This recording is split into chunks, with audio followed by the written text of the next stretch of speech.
I will call the meeting to order.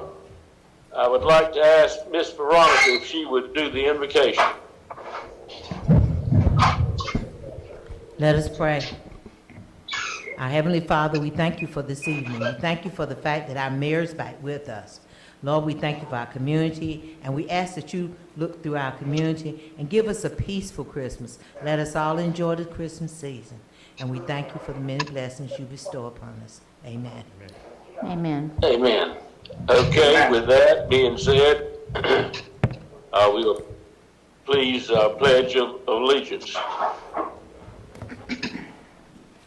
Just join me if you don't mind. I pledge allegiance to the flag of the United States of America and to the republic for which it stands, one nation, under God, indivisible, with liberty and justice for all. Liberty and justice for all. Okay. That being said, I'd like to welcome everyone. Everyone being as many as we can attend. With item number 5 is the approval of the agenda, and I think we have a new revised agenda. Do I hear a motion that we approve the agenda? Mayor, if I could just go over what the addition to the agenda was. Council, you should have an amended agenda at your seats. And we added one item, which would be new business item number 5, which is the contract construction line crew assistance for the new electric territory in Eli's Ridge subdivision. So that would be new business item number 5.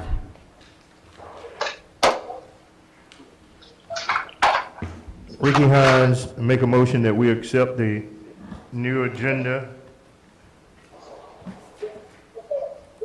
Veronica Robertson, second.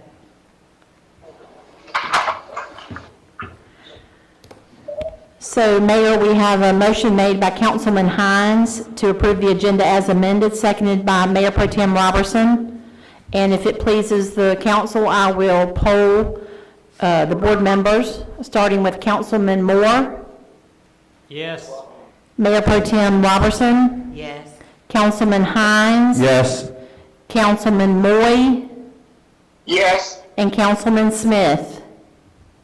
Yes. Okay, we have all votes in affirmative to approve the agenda as amended. Okay, moving on to item number 6, the appointment of the Mayor Pro Tem. I ask that this be added to the agenda. I know I'm presently serving as Mayor Pro Tem, but I know what it's like to be on the board and not get a chance to serve. So I wanted to offer up Councilman Ricky Hines' name as nominee for Mayor Pro Tem. Second.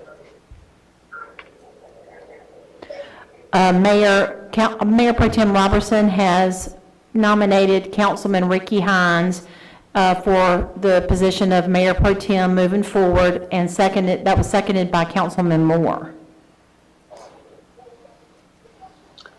You have it. Are there any other nominations? I don't hear any. Ms. Parker, you may have to jump in and tell me what I'm supposed to do. No, that's fine. I don't think there were any other nominations, Mayor, so if it pleases the council, I will poll the board members. I'll start with Councilman Moore. Yes. Mayor Pro Tem Robertson. Yes. Councilman Hines. Yes. Councilman Moy. Yes. And Councilman Smith. Yes. We have all votes in favor of the approval of Councilman Ricky Hines to serve as Mayor Pro Tem moving forward. Congratulations, Councilman Hines. And thank you, Councilwoman Robertson. And we thank still the don't have board. a photograph of us, and it's been 3 years. I looked at the webpage yesterday. Okay. Oh, I'm sorry, I didn't miss that. Updated photo, he was saying. Oh, updated photo, yes. We will definitely be working on that. Ron there.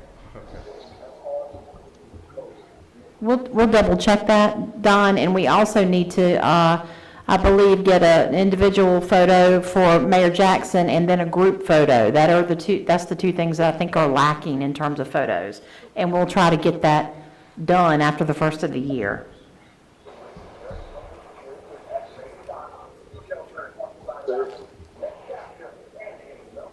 Okay, Mayor? Okay, item number 7 is the presentation of the audit report. Mr. Mayor, ladies and gentlemen, I hope everyone can hear me. Yes, I can hear you. Okay.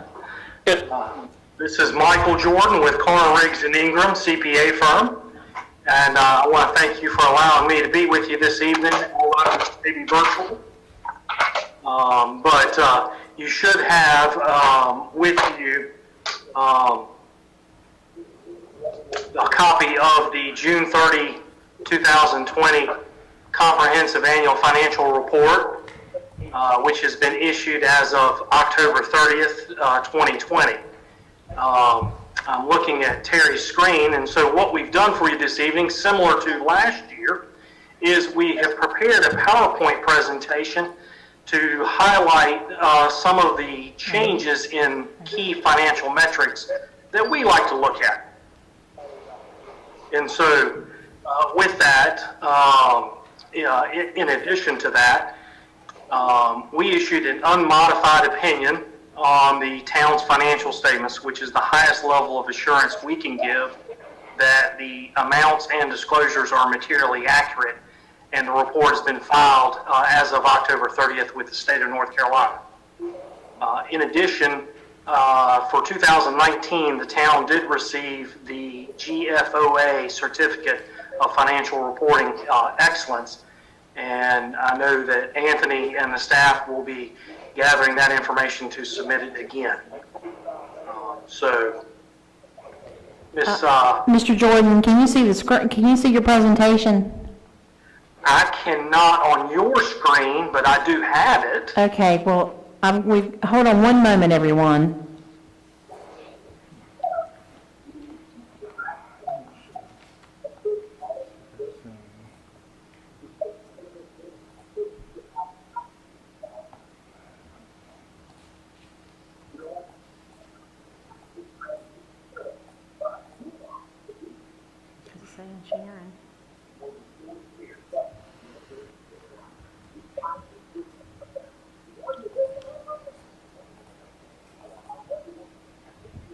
There it is.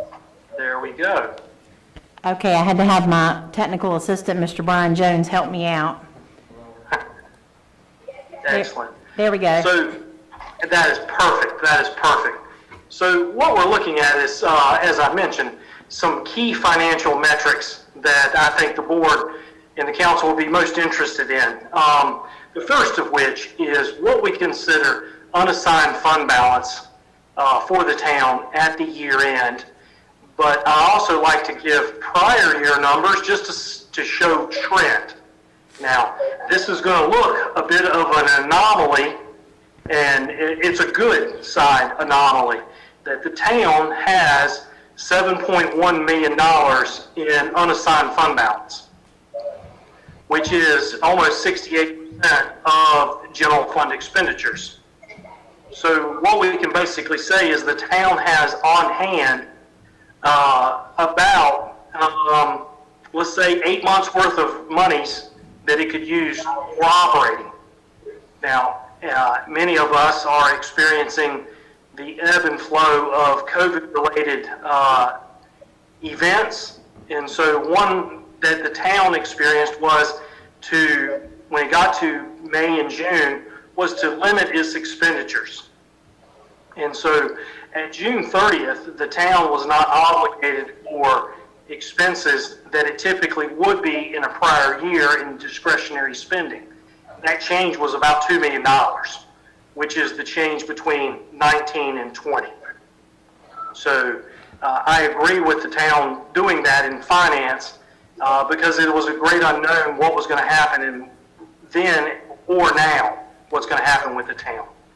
But it shows a very positive trend, very good thing. And Ms. Parker, if we could go to the next slide. Then we look at total fund balance. And the total fund balance includes non-spendable fund balance, committed fund balance, or assigned fund balance. And so for this year versus last year, it's a $600,000 difference, but it's still a very positive number, or 84% funded in operations should you need to tap into those funds. So once again, a very good metric there. The next slide shows, well, what are revenues? And that was a big thing after the governor's order this spring. What was going to happen to tax revenue, utility revenue, state shared revenue? With people being at home, there was a big concern of what that was going to translate as far as sales tax. And that directly affects the town. But what we can see is revenues at the general fund level were up $900,000 over last year. There was not a big blip, so to speak, in a reduction in revenue, which was a good thing. And that allowed the town to continue fund operations at a high level. And so we can see from 2013 through 2020, general fund revenues have increased $2.9 million. And that's a very good thing. In the next slide, we then look at what did we spend. So we look at actual revenues against budgeted revenues. Now we can see from this chart, budgeted revenues in 15 were $6.6 million, but they've increased to basically $9 million over the last 6 years. Whereas spending has also increased $2.3 million over that same time period. But what you've been able to do is you've been able to stay within, your revenues in line with your budgeted revenues. Excuse me. So the next slide we look at is, and I said expenditures, but I meant to say revenues. This is the expenditure total. So what we can see is we can see that budgeted expenditures for 2020 were 13.2. Whereas actual expenditures were 10.4. But if we were just to scan down the line and look at actual expenditures, from 2015 they were 6.4 and they're gone all the way to 10.4. Over that period of time, that's $4 million. And that translates to growth in residential homes, that's growth in commercial businesses, which translates into more revenue and more expense. So the next slide we look at is the town has basically 4 proprietary operations. These are operations that are sustained by user charges. So water, sewer, electric, and stormwater. So the water fund, we can see, did very well as far as net position. That's what we call fund balance for the proprietary funds. So looking from 2016 to 2020 for the water fund, for the electric fund. On the next slide, we can see the sewer fund and the stormwater fund. Again, positive trends. Last year in the sewer fund, we can see that it was a blip down to $319,000, but it increased. There was a large project in the prior year that used a lot of those funds. So the next slide we look at is cash. Some people would say cash is king. So what does the town hold? Well, in the general fund, the town's holding basically $10.8 million, which is an increase from last year. Last year there was a lot of projects that went underway and some other expenditures. The same thing in the proprietary funds. It went from 7.5 to 6.1. With the growth that the town is experiencing, that's going to require cash flow. But then again, look at what fund balance is if you need to tap into it, and it's a very strong number, very positive number. So the next slide is with that growth is Powell bill. Powell bill monies can only be used for those streets and roads within the town. And there's two primary components. What is the available cash and what was the current year state distribution? As we can see, the state distribution has dipped down a little bit, but it's been rather consistent within $6,000 over the last 5 years.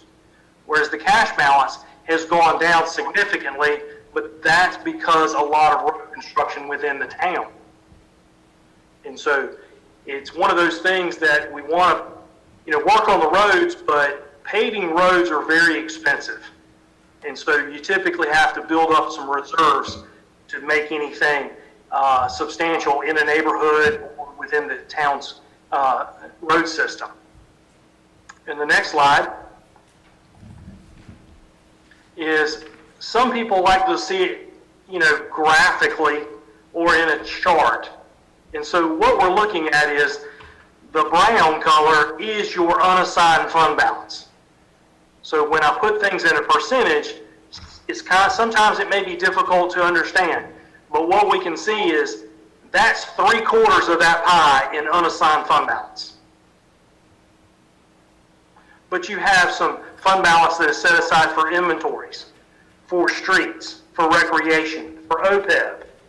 The state also requires you to set aside a portion of your fund balance because you haven't received it in cash. You've set aside some money that the grantor requires you to set aside for public safety or housing. And then you have a assigned fund balance for next year's budget. But graphically, you can see your unassigned fund balance makes up a tremendous amount, which is a very good thing. And the next slide we look at says, well, where do my revenues come from? Well, in North Carolina, those revenues are primarily going to be ad valorem. Those are property taxes. The second is going to be unrestricted intergovernmental revenue, and then restricted intergovernmental revenue. Unrestricted intergovernmental revenue are going to be what we consider state-shared revenues, such as local option sales tax is the biggest one. Restricted is going to be for a specific purpose that the grantor is giving you the money for. But we can see that graphically, property taxes make up a tremendous amount of that, almost 50%. And the next slide, Ms. Terry, is expenditures. Where do we spend these monies? Well, the biggest is going to be in public safety. Public safety is going to include your law enforcement, your fire, EMS, and all those related functions. Whereas general government's going to make up, roughly 30% of that total, whereas environmental protection, cultural and recreation, debt service and transportation, they're going to make up the rest. And so again, Mr. Mayor, ladies and gentlemen, I know that's a short presentation, but I hope it hits the highlights for you. I am available at my contact information there by phone or email. I want to thank Anthony and the staff. It was a very trying year on many levels that we're all experiencing, but we were able to accomplish the task, and I'm happy to be here with you this evening and give you this presentation. And Mr. Mayor, if anyone has any questions, I will try and answer them. If not, I'll find an answer and get back with you. And if I could, before any questions start, I'd like to say a word. Rick, this particular Goldsboro has been doing now. Anthony, I think you're kind of fading in and out. Does anyone have any questions? Well, if I could finish, this audit by the local government commission to be the town's financial statement to be audited by an independent auditor, and so DRI, the Goldsboro firm that was selected, approved by the local government commission to do the audit for the town. And with that being, it give the citizens a confidence that, the town is being properly. And so just want to thank for being able to come in during such times and get the audit completed in a timely manner. So we really appreciate that. Thank you, Anthony. Mr. Jordan, thank you. You and your staff have been great to work with, and we appreciate you working around all of the crazy conditions that we've all been going through this year. You're right, Ms. Terry. It's been a very difficult year with staff, daycare, school. I have 2 children who are doing the virtual thing, and it is a very trying year, but we were able to accomplish the goal, and we're happy to serve the town. And just thank you for the opportunity. Thank you. I'd like to thank Anthony and his staff for working to get our audit done, and of course, the firm that did it. And I noticed that I went in the back, I didn't read all of it, but I did read the pages in the back where no corrective actions were found for any of our, any parts of our audit. And I do appreciate that. Yes, ma'am. That's a testament to the staff and their willingness and ability to get in there and get the job done so that we don't have any problems. Yes. Thank you very much. Anniversary of SOAR for us. This was our 10th year consecutively receiving DFOA certificate of reporting. So it was a milestone year in that regard. Well, Anthony, I'd like to say that I know what you and your folks do on a daily basis, and it takes the sum total of all of the employees to make this happen. And so congratulations to the finance department, but to the town as a whole for continuing to receive these honors for such a long period of time. So thanks to all of the hard work, and council for your direction. Thank you.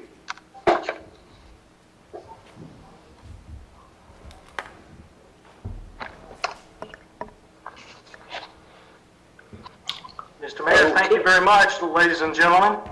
If you have any questions, don't hesitate to reach out to me. I'll be happy to answer them. Appreciate it a lot, Mike. Yes, sir. Y'all have a great Mr. Jordan, this comes from Councilman Moy. I just want to say thank you also. Well, thank you, Mr. Moy. I appreciate it. Yes, sir.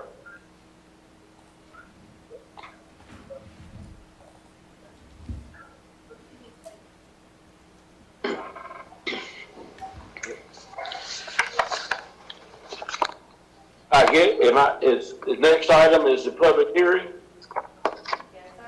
Yes, sir. Okay. This is the David Evans property request. Anyone that would like to speak in favor of this? Hold on. Mr. Mayor, I've got a presentation to council, and if you're ready to go, I'll go ahead and start that presentation, then I'll turn it back over to you for opening the public hearing. Okay. Thank you, Mr. Mayor. Good to see you again. As usual, it's a pleasure to be in front of council tonight. So we've got a rezoning request from Mr. David Evans. So just a little bit of site information. So as stated, the applicant is David Evans Jr. The location of that property for consideration is on Church Street Extension. That's at its intersection with Park Road. Parcel number 70857. 33.4 acres, currently zoned agricultural residential, and the proposed zoning district is R8 with a conditional district of 10,000 square feet or more. So that condition for the proposed district is a lot shall be a minimum of 10,000 square feet, and we'll get to that in a little bit. So just to let you know, notification was posted on this site on October 5th. That was prior to the planning and zoning meeting. Adjacent property owners were mailed notification of this public hearing on November 18th, and notice of that public hearing was also published in the Daily Reflector on December 2nd and December 9th. Planning and zoning did unanimously recommend approval of this rezoning request on October 19th at their meeting. So you can see on your screen here outlined in blue, there's the the property, Park Road just to the north and Church Street on the east side over there. So just an overlay of the survey, showing the boundary again there. Current zoning, as stated before, is agricultural residential. You can see just north of us is that O&I with the Shrine Club, and then Brookstone over in the purple across the road is the subdivision is in R15. So our existing land use map, it's all currently listed as vacant or agricultural land. This is currently being farmed. Future land use plan, as we always do, anytime we do a rezoning request, we look at the future land use plan. So it is designated as suburban residential neighborhood, or suburban residential character area, I'm sorry. So in that, in the land use plan, the suburban residential character area is described as primarily single-family detached residential that would generally have 2 to 3 dwelling units per acre, larger lots with front and side loaded garages, smaller lots occasionally. If You say single family. Yes, single family. So smaller lot sizes occasionally if minimum standards for open space and amenities are exceeded. So I always look at our typical components. The big thing we really look for is the potential zoning. So you can see in here typical suburban residential character area would have a wide range all the way from R20 to R8. Just some pictures of the site itself. This is looking kind of south on Church Street and back in the far reach there that you can see barely see the railroad track on the opposite side, and that tree line there is the stream feature on the south side. Here's Park Road, unpaved dirt road, Park Road, DOT maintained. We'll get to that in a little bit, I'm sure. So this is the other boundary of the railroad tracks. And that's looking south back out. You can see the church there on Church Street, down on up on the left-hand screen. So staff recommendation. So just obviously there's some site details that are worth noting. So Park Road to the north is not paved. That's an anomaly that is not that's rarely seen in the state. It's a DOT maintained dirt road. There's railroad tracks that border on the property on the west side. And so with those in mind and the land use plan, planning staff finds that the request is reasonable and in the public interest because the proposed zoning district is compatible with surrounding land uses and the future land use plan. So staff does recommend approval of this rezoning request of 33.4 acres from agricultural residential to R8 conditional district with the condition of a minimum lot size of 10,000 square feet. So our rezoning process always goes through our planning and zoning board first. Planning and zoning did unanimously recommend approval of this rezoning request at their October 19th meeting. So now council will hold their public hearing to hear from anybody. I will note that I did see Mr. Linwood Stroud was online with us. He's the project engineer for this project. So I think both Mr. Evans and Mr. Stroud, Linwood Stroud, are online with us. So with that, I'll answer any questions, and they are available for any questions as well before we do the public hearing.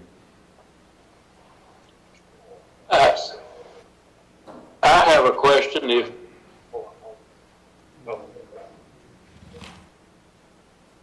Yes, sir.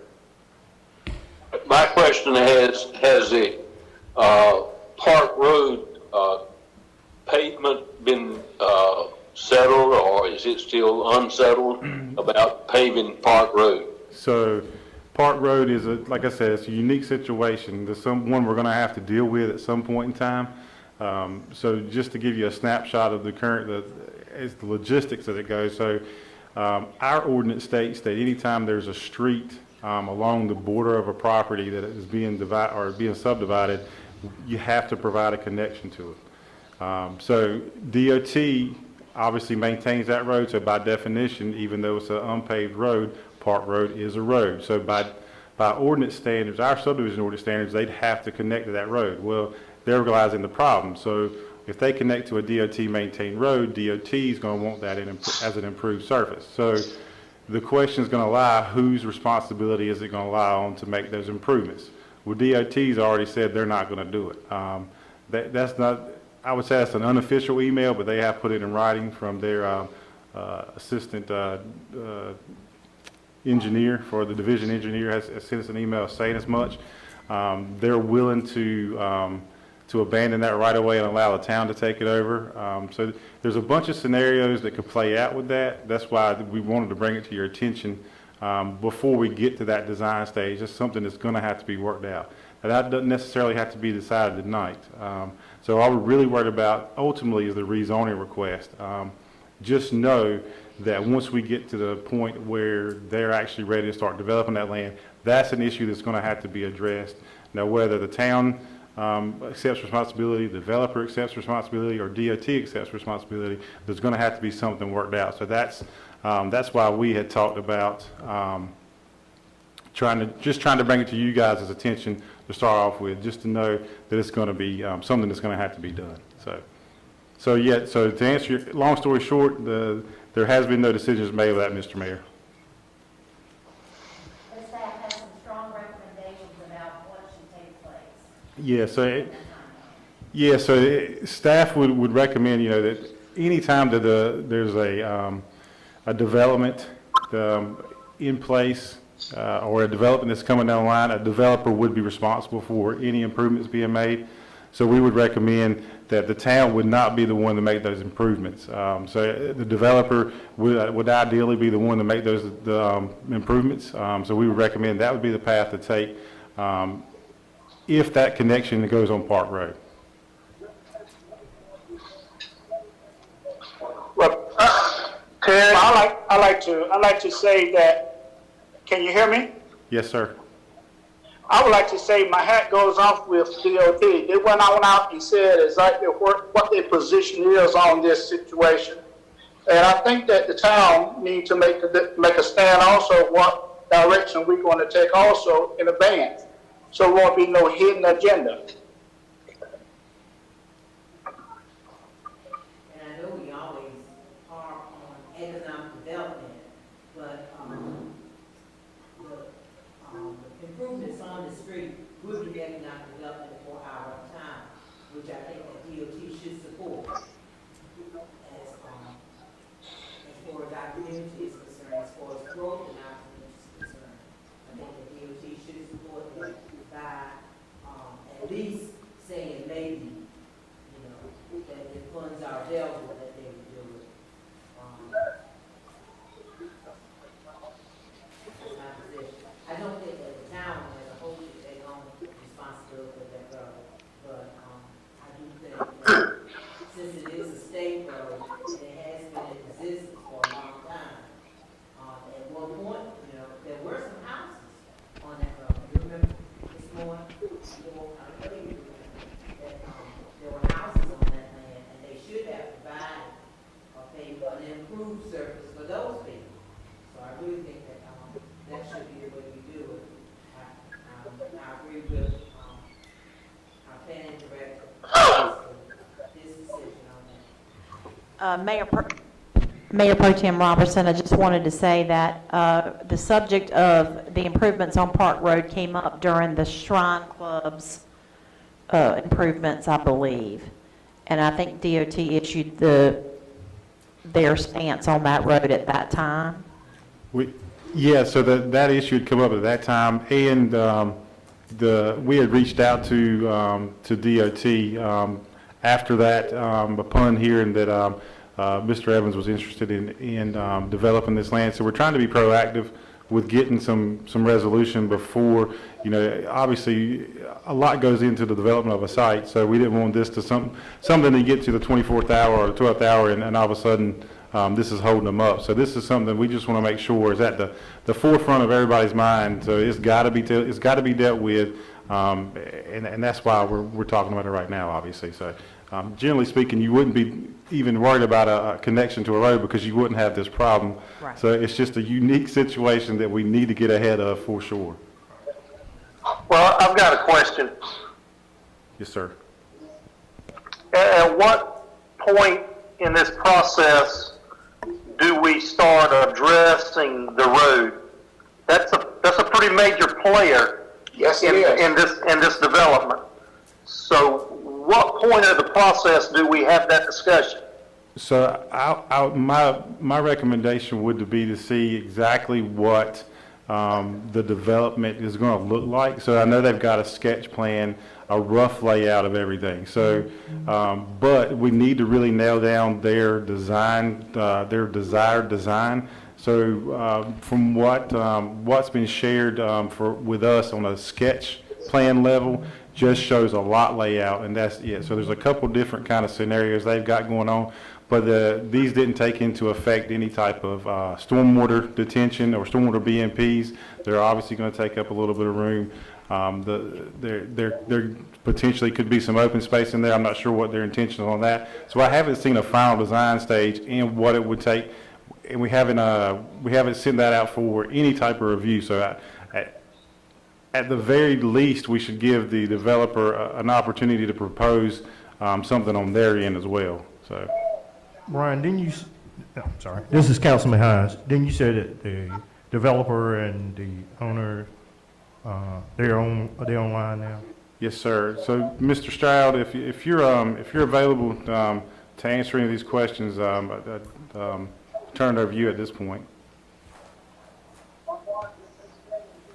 Just make sure.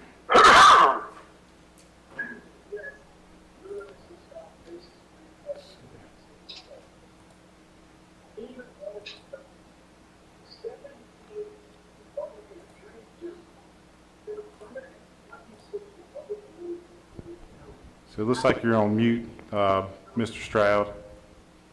All right, There can you you go. hear me now? Yes, sir. There you go. I'm sorry, I didn't realize I was on mute. Yes, we realize that there's an issue with the road that has to be addressed as part of the planning for this project. I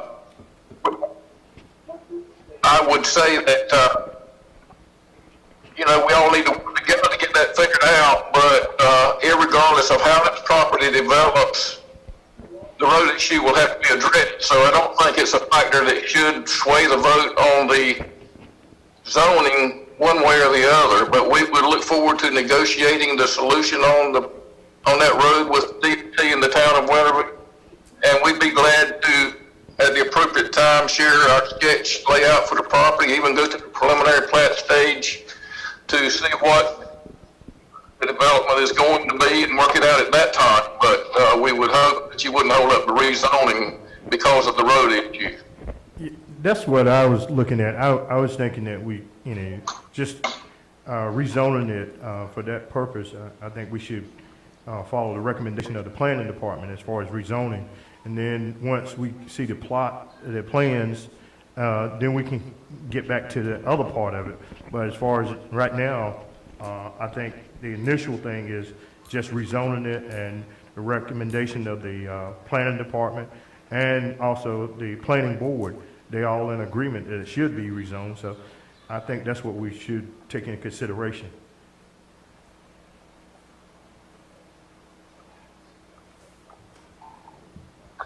Again, my question was just at what point, at what point do we start addressing this? I totally agree that it doesn't have anything to do with the rezoning. That's why I was asking Yeah. staff, at what point do we start having that serious discussion? I think the easy answer is when they submit for preliminary plat approval. That'll go to our development review committee before it goes to planning and zoning. So at that stage, Councilman. And I Thank you. would also follow up to say that staff's already been discussing that issue since before this project came along, so it's forever present in our minds that it is an issue.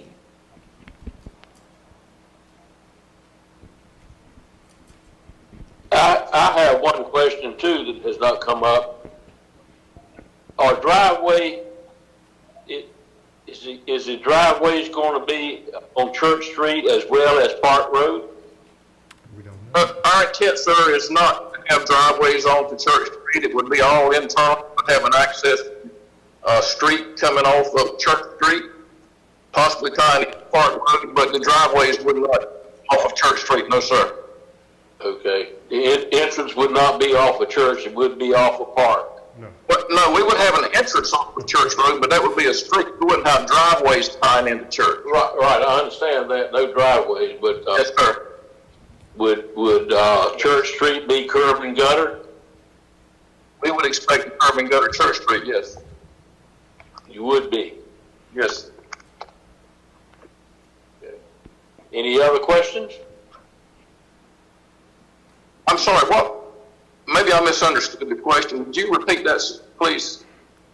The internal streets.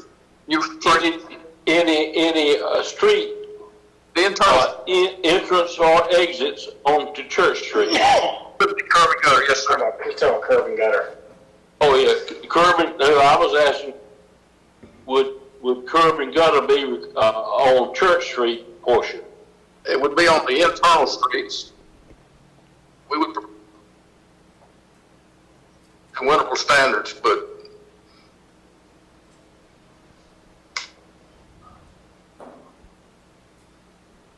Well, I do know that we made a mistake on some streets not requiring curb and gutter, and then later on, we admitted we were wrong and that we should have went on and required curb. we would be fully, we intend to build the internal streets with curb and gutter.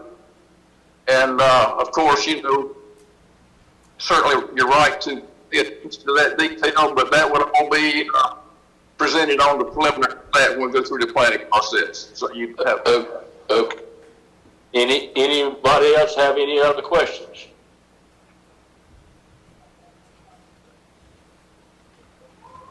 If there are no other questions, this is a public hearing. Anyone that would like to speak in favor? I will speak. I'm, again, Linwood Proud. I'm the engineer representing David Evans, Jr.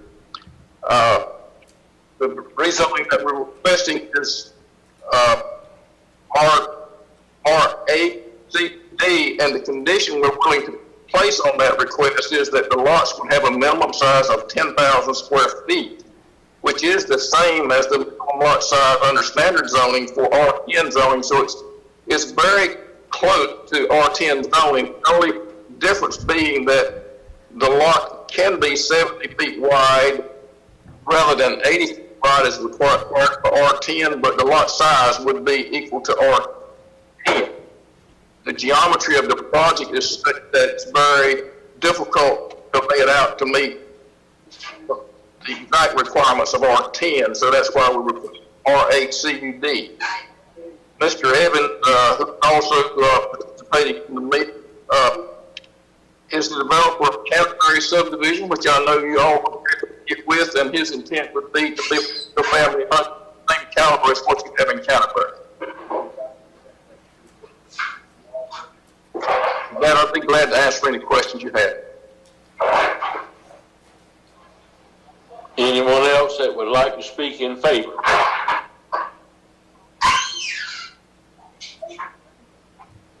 Anyone that would like to speak in opposition? Anyone that would like to speak in opposition? Hearing none, we'll close the public hearing. Okay, Ms. Terry.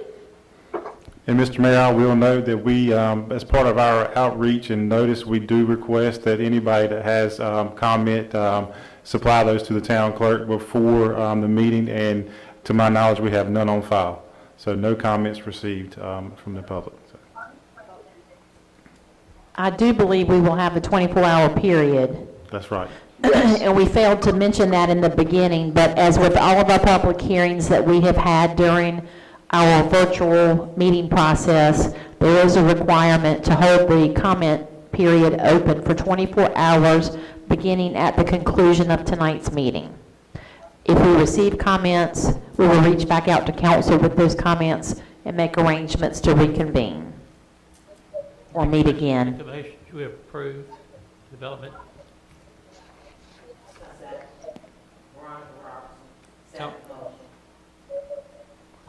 Mayor, I believe we have a motion made by Councilman Moore, seconded by Mayor Pro Tem Robertson to approve the rezoning as submitted. And if it pleases the council, I will poll the board, starting with Councilman Moore, Yes. Mayor Pro Tem Robertson. Yes. Councilman Hines, Yes. Councilman Moy, Yes.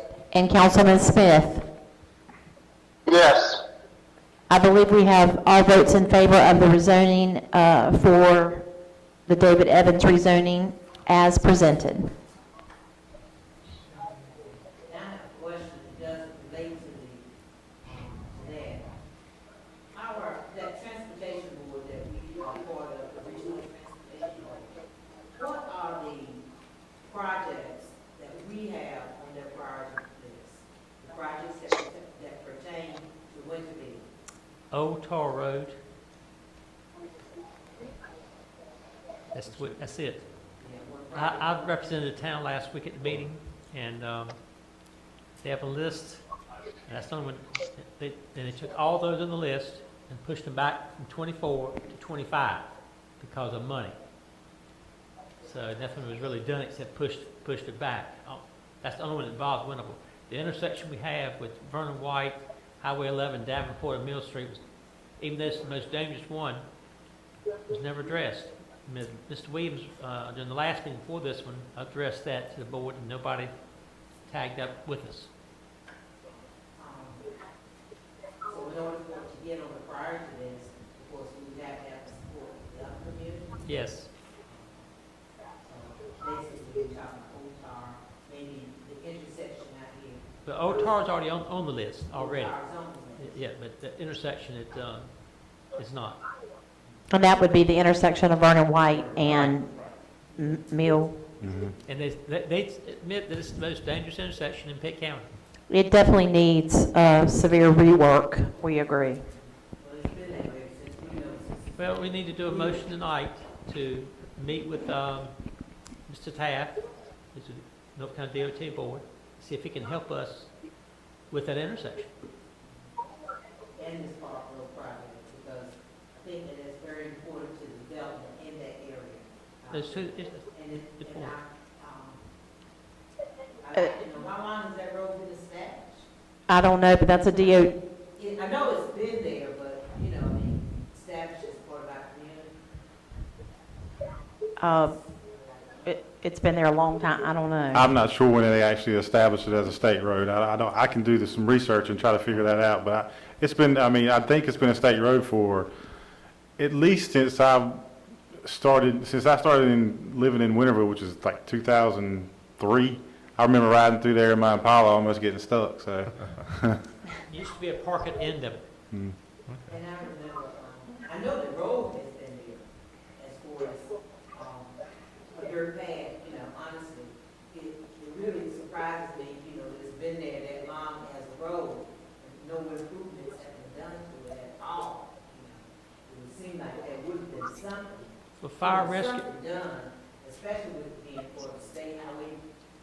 that's a long length road without, for safety reasons, should be divided.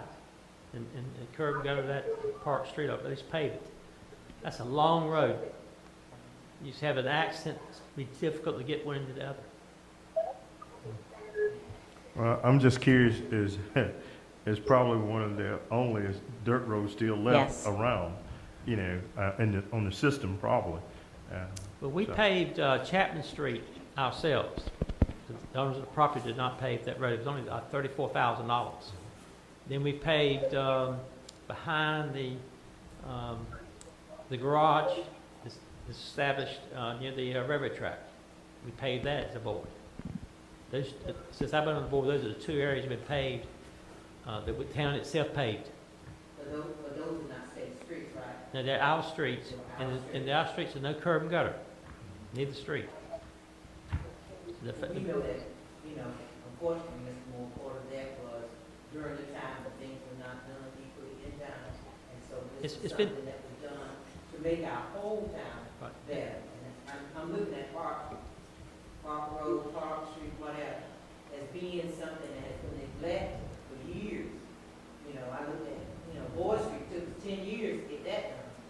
But, to have for our area to have grown to where it's at now, and for the state of North Carolina to leave a dirt road in the community where we have that much traffic. And I know that this area here is just starting to grow because we got a lot of houses, a lot of residences that are in that area. We've got the church, we've got Shrine Club in that area too.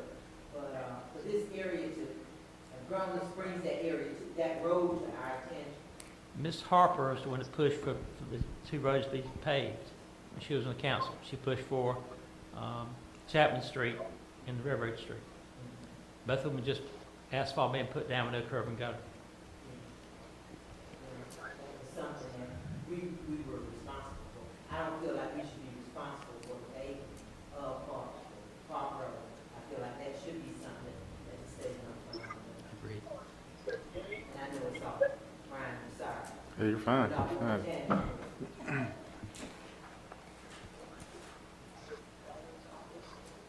So, Mr. Mayor, with your permission, we'll move to the next item. Okay.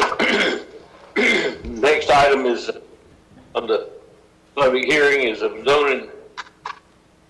zoning request, a zoning ordinance amendment.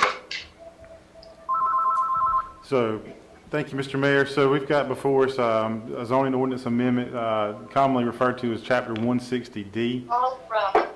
So the zoning and land use section of the North Carolina Bar Association started this endeavor in 2013. So basically what they're trying to do is consolidate the development regulations that are granted in the state statutes. So go back to that. So the new Chapter 160D of the North Carolina General Statutes consolidates current city and county enabling statutes for development regulations. So currently, right now, there's two enabling sets of regulations. You got 153A and 160A. So 153A is the county and 160A is the city. So the two separate entities in the general statutes, and they're kind of conflicting in their terminology and procedures and the like. So what this 160D is going to do is consolidates those into one chapter, and it makes it, and overall it refines everything, it refines our procedures, it aligns terminology, and it confirms authority that was just assumed under the old statutes. Simply put, this is a complete rewrite of the North Carolina Planning and Zoning statutes, and it requires an update of every single zoning ordinance in the state. So not just ours, everybody that's got a zoning ordinance has to come into compliance with this. So it's mandated by the state that we do this. I will note that there are no major policy changes in this, so it doesn't affect the way we operate. I've been telling people, basically when you get a special use permit in Greenville, somebody in Maggie Valley, North Carolina, when they say special use permit, they're going to be talking about the exact same thing they're talking about in Pitt County, so in Winterville. Wherever you're at, that's going to ring true that there's the same process, same terminology, everything. So there's a couple different ways we can do this. You guys have a summary of those amendments and a full copy of the amended ordinance in your agenda packets. The ordinance is about 180 pages. The summary is about 31, 32 pages worth of stuff. We can go through it line by line if you want, or you guys can ask questions if you have them. And I'm at your mercy there, and at your pleasure, what you want me to do.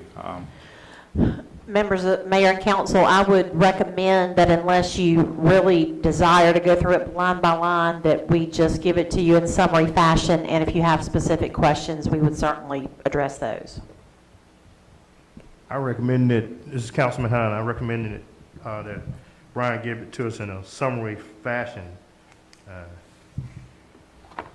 So basically what we're looking at is there's cross references in the zoning ordinance that say that, where our regulation authority comes from. All of it says 160A.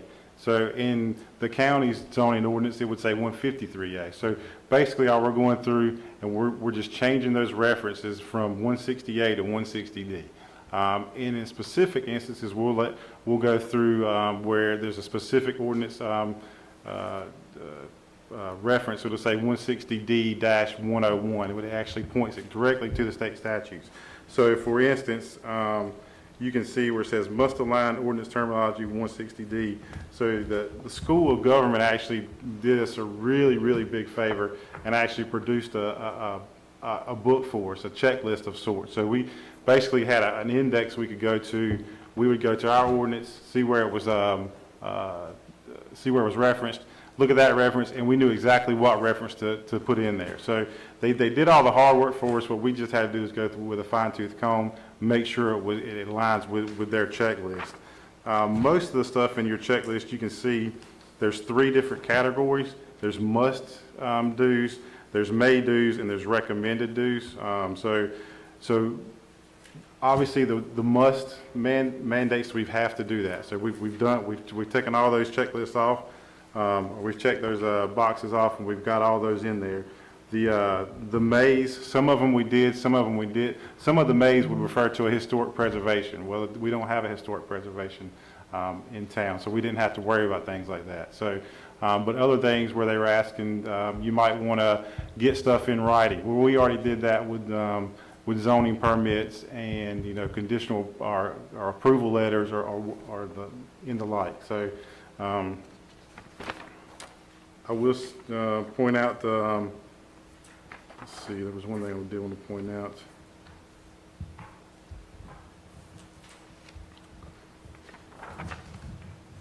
So plan consistency, we must adopt brief statements describing.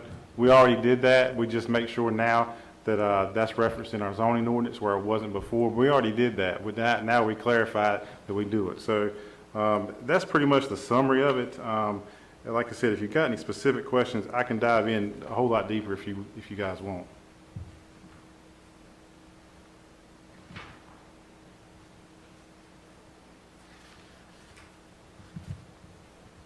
Anyone have any questions? Hearing none, this is a public hearing. Anyone that would like to speak in favor of this amendment? Anyone that would like to speak in favor? Anyone that is opposed to this amendment? Anyone that is opposed? Hearing none, what's the pleasure of the board? Sorry, I will make one more summarization for you guys. The biggest thing in this is we have conditional use permits. They will now be special use permits, and that'll be across the board. So that's one of the biggest differences you guys will see. There won't be no more conditional use permits for the Board of Adjustment will hear. It'll all be special use permits, and then so that'll be a quasi judicial action. And anytime you hear conditional, that'll be legislative. So anytime you hear a conditional zoning district, that's strictly for council to decide on. Anytime you hear special use, it's quasi-judicial, and Board of Adjustment will hear on. So I did want to make that clarification. So Brian, just to clarify, there's going to be some terminology changes that we have to get used to, but what it will do is be the same terminology that all entities are having to use. That's exactly right. So when you're talking to a council member from Raleigh and they're talking about a conditional zoning district, you're talking about the exact same thing you guys are talking about, and likewise with the special use permit. So. Once we all get adjusted to those, that should be very helpful in talking to our colleagues about things that they do. Yep.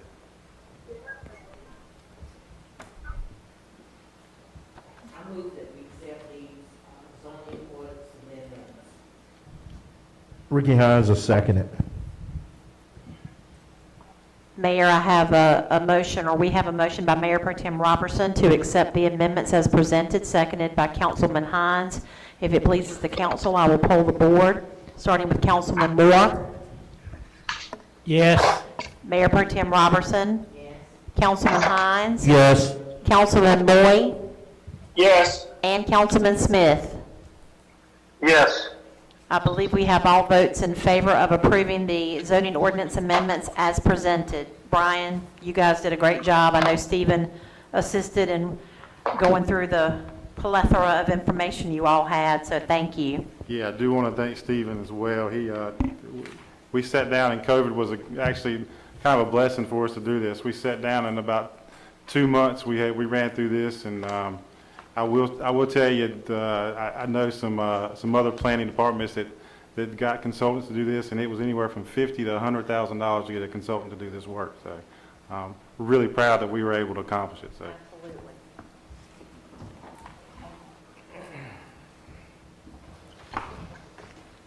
Okay, is the next item, did anyone sign up to speak? There was no one that signed up to speak for public comments, Mayor. Okay, so we move on down to the consent agenda. Any one of these need to be removed from the consent agenda? If not, do I hear a motion that we approve the consent agenda? Mayor, one comment before we go through those. On page 265 of your agenda packet, which is in the minutes from last month, I made a mistake in making reference that Ms. Robertson would be coming off of the Mideast Board, and instead she will be coming off of the Library Board. So I have sent that out, and that has corrected in the minutes.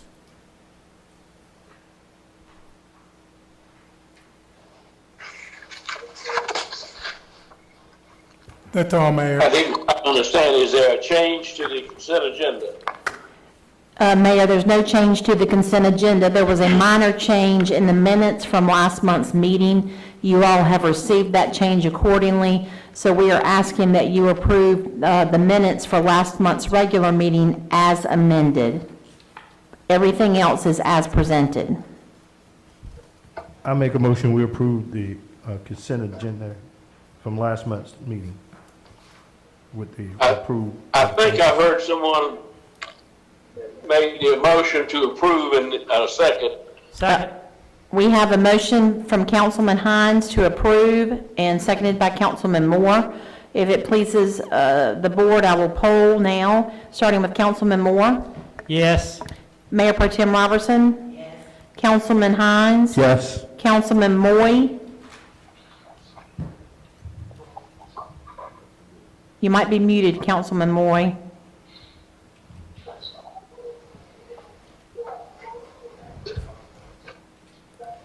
Councilman Smith? Moy, yes. Okay, and Councilman Moy, yes. So we have all votes in favor of approving the consent agenda as amended.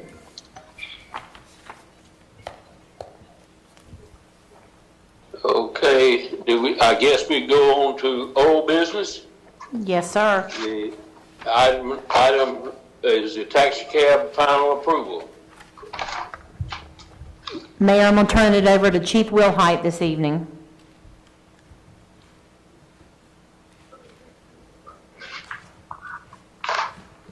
I think.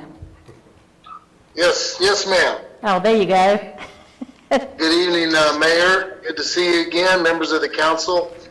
At your direction, we conducted our safety inspections and our investigations of the approved taxicab franchise. Contingent upon that you approved already. We found no issues with the applicants nor the vehicles.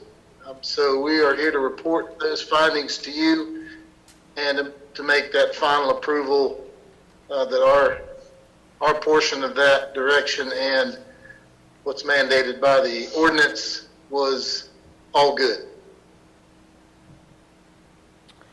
So Chief Wilhite, I am assuming that you would like council to just reaffirm their vote to approve the request for a taxi cab franchise permit for All Done Transportation? Correct. So move. Second it. Mayor, we have a motion made by Councilman Moore, seconded by Councilman Hines to approve, give final approval to the request for a taxi cab franchise for All Done Transportation. If it pleases the board, I will now poll, starting with Councilman Moore. Yes. Mayor Pro Tem Robertson. Yes. Councilman Hines. Yes. Councilman Moy.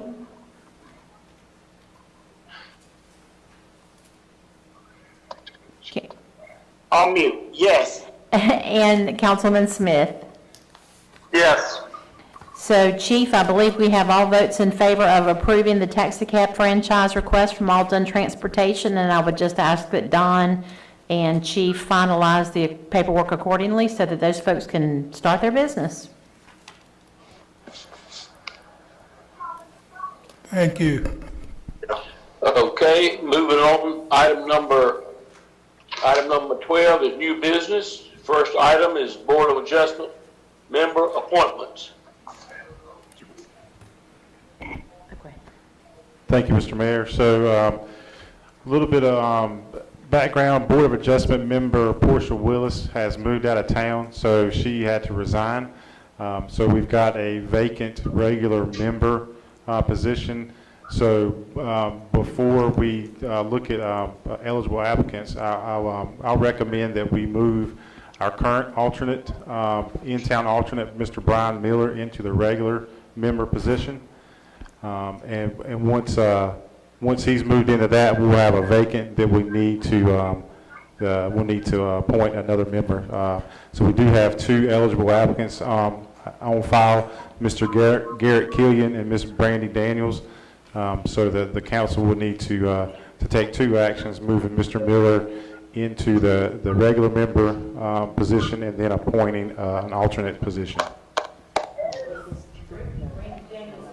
Under new business, can you hear me? Yes, sir. I can hear you. Boy, can hear you. I don't think anybody can hear Brian, Hold on, so hold you're on. going to have to talk directly into that. Talk louder. Can you hear me now? Can you all hear Brian now? No? You can't hear me. Hear Brian. Switch places. Who, me?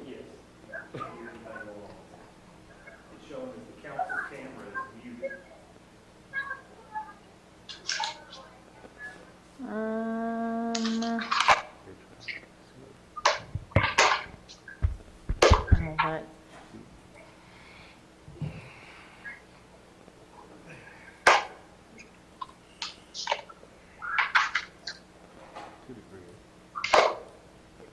I'm gonna let you sit here and look at it.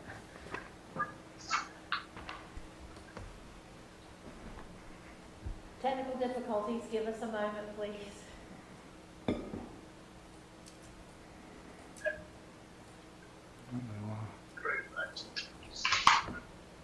Is that it?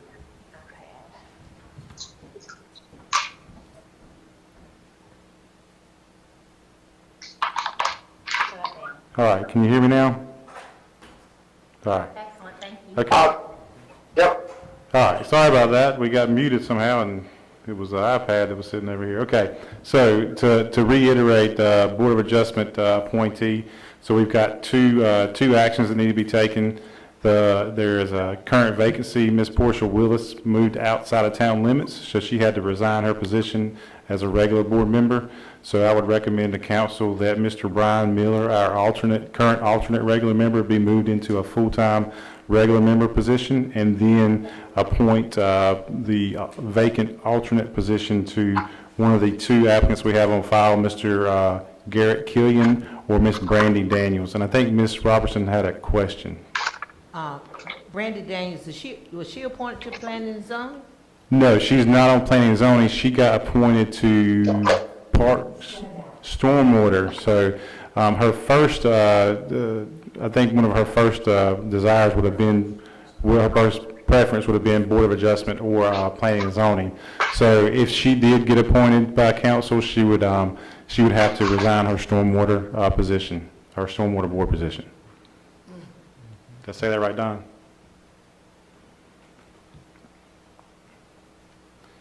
So I'll answer any questions or you guys would have. Do you want to do them separately? Do you want to do both together, Brian? However, I think either way would be appropriate. If you, I think probably we might need to do it separate. I'm just. Yeah, I think that would be clear. Clear, yeah. And I'd like to make a motion on the first one, is to move the current alternate into the vacant position. So I'm making a motion to move Mr. Miller into the current position on the Board of Adjustment. All right.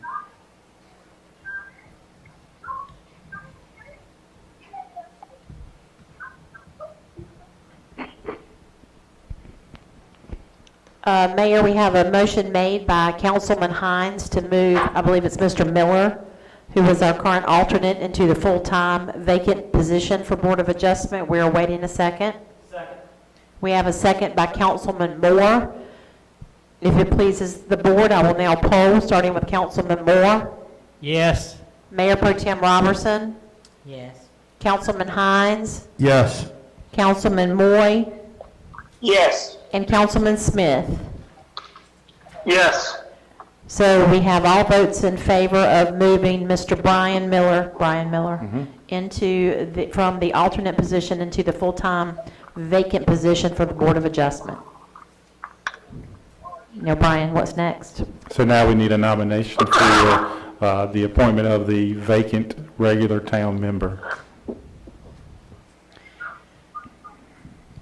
I'd like to make a, I'm sorry, alternate. Oh, I'm sorry, alternate All right. member, alternate in-town member for Board of Adjustment. I'd like to make a motion to nominate Garrett Killian, yeah, for the alternate in town. Second motion. Veronica? Mayor, we have a motion and a second. Motion made by Councilman Hines, seconded by Mayor Pro Tem Robertson to appoint Garrett Killian to the position of the Board of Adjustment alternate seat. If it pleases council, I will now poll, starting with Councilman Moore, Yes. Mayor Pro Tem Robertson, Yes.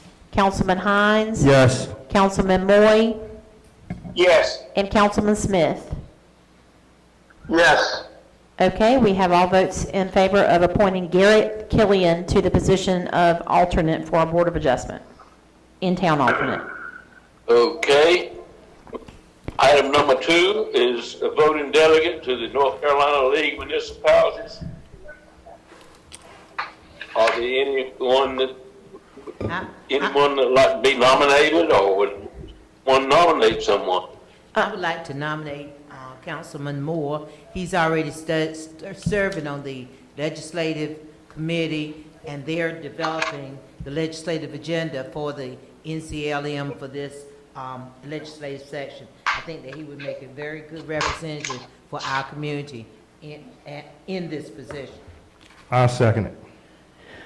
Mayor, we have a nomination from Mayor Pro Tem Robertson to appoint Councilman Moore as the delegate, seconded by Councilman Hines. I'm not sure if Are there other nominations? Okay, with that, we'll close the nominations. Okay, Ms. Parker? Okay, I'll now poll the board, starting with Councilman Moore, Yes. Mayor Pro Tem Robertson, Yes.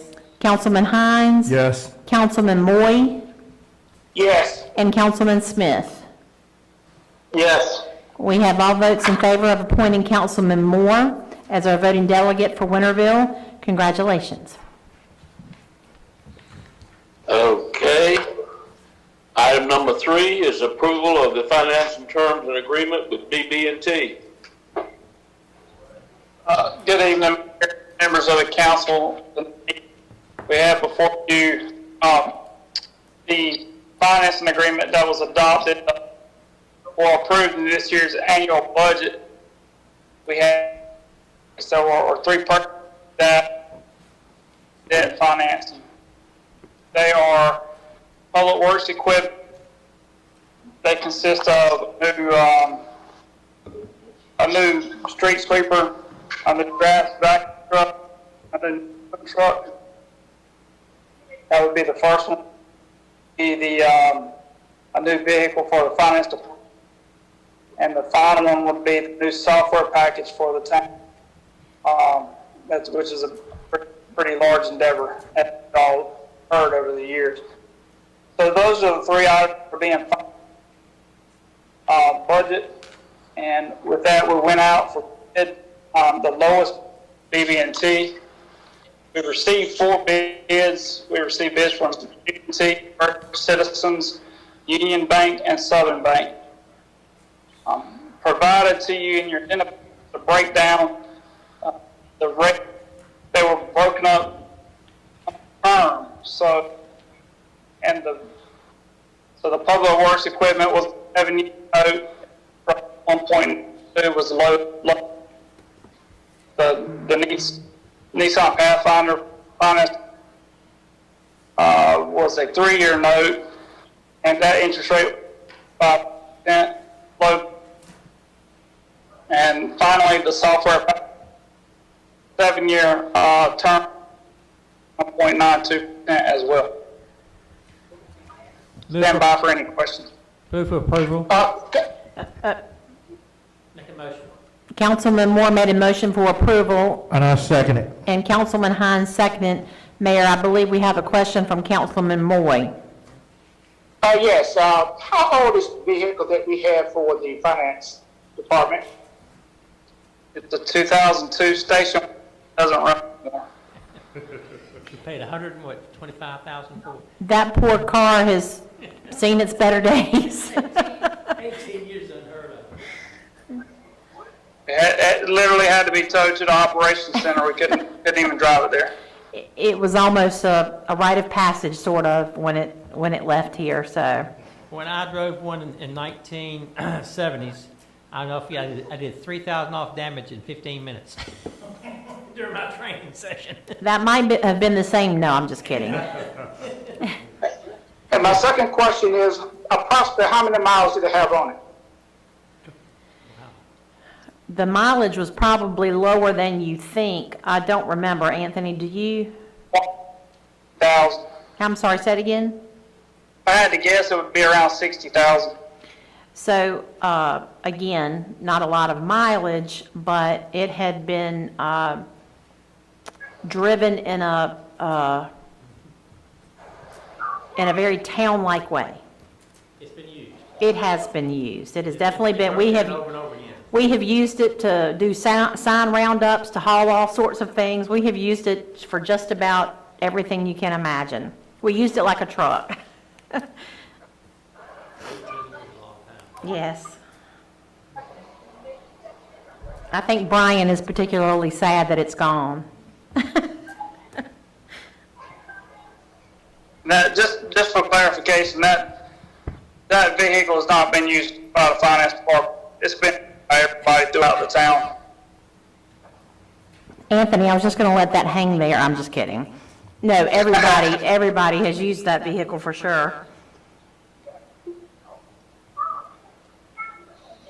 Motion and a second. Mayor, we Are have, there any more questions? What's the board's terms? we do have a motion in a second. I'll poll the board. Councilman Moore? Yes. Mayor Pro Tem Robertson? yes. Councilman Hines? Yes. Councilman Moy? Yes. And Councilman Smith? Yes. We have all votes in favor of approving the financing terms and agreement with Branch Bank and Trust. Thank you. Okay. Getting ready to Truist. I'm sorry, say that again? By the time we close on the Truist, Oh. Gotcha. Truist Bank. Yes, there's another merger, so it'll be Trust Bank? Truist Bank.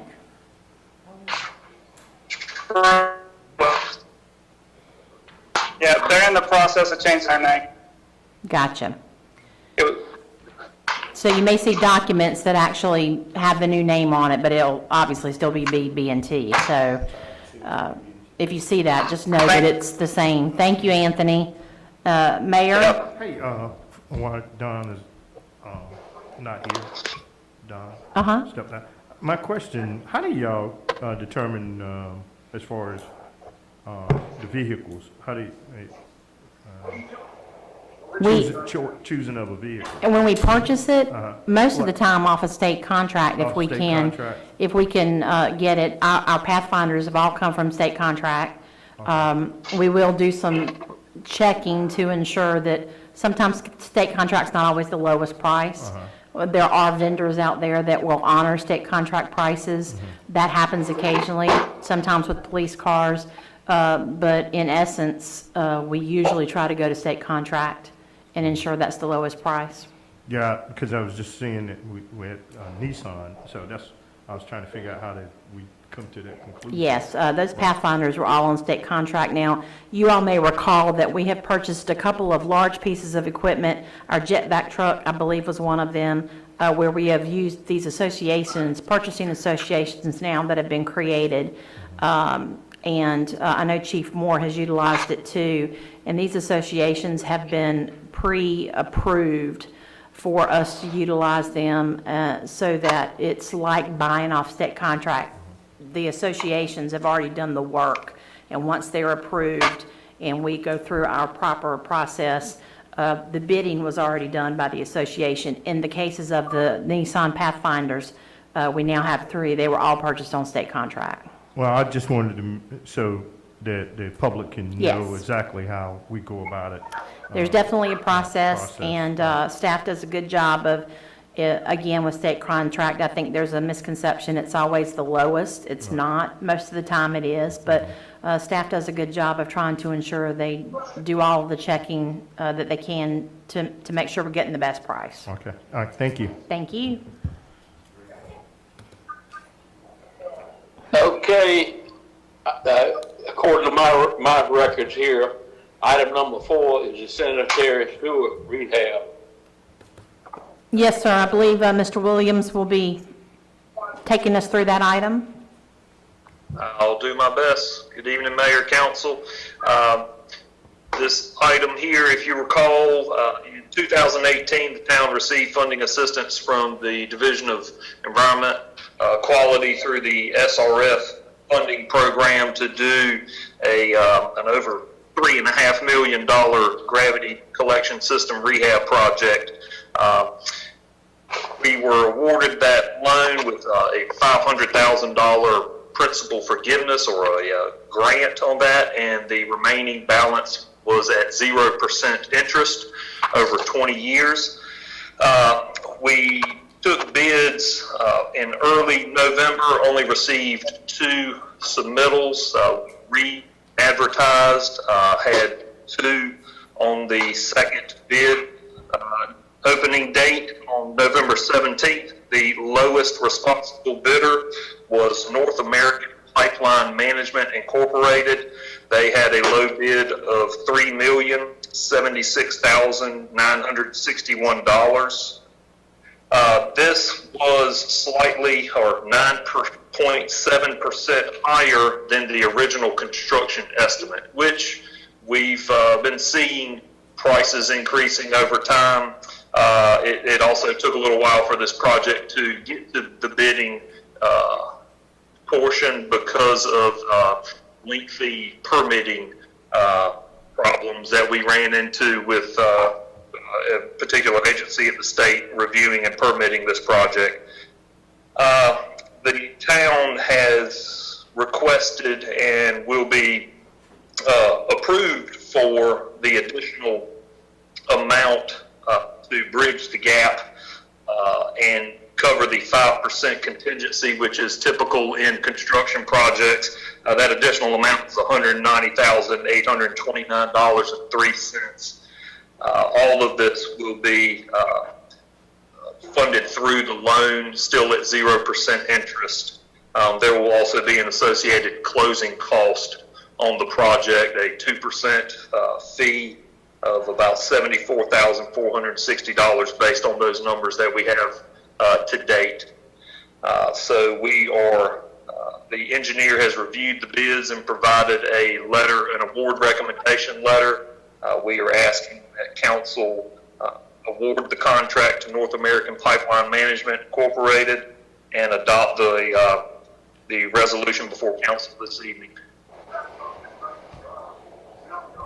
And I'll be glad to answer any questions.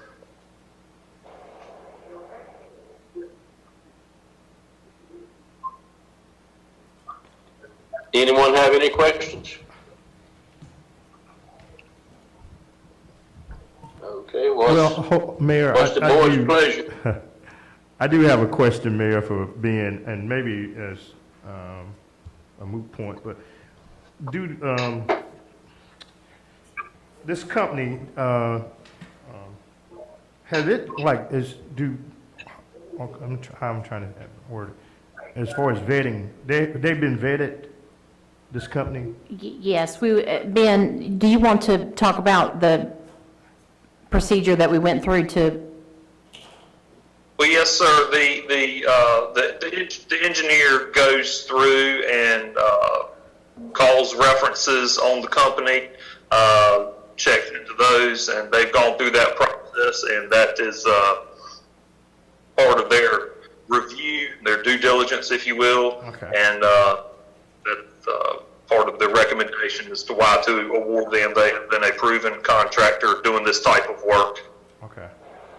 All right, that's what I wanted to know. I just wanted to make sure, I didn't want us to run into some problems down the road.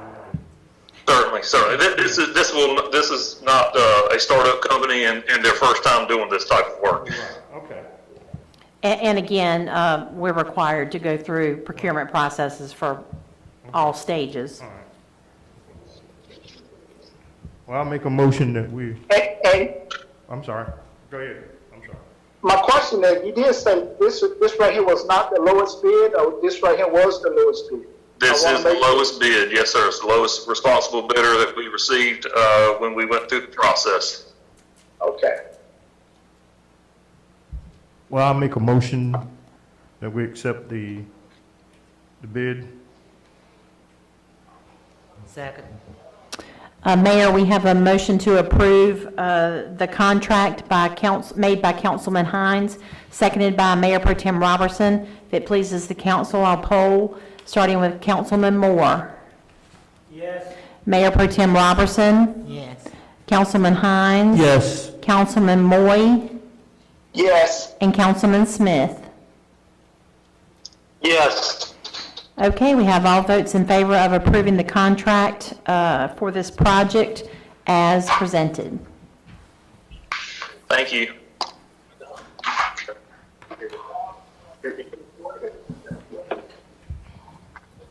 Okay, Mayor?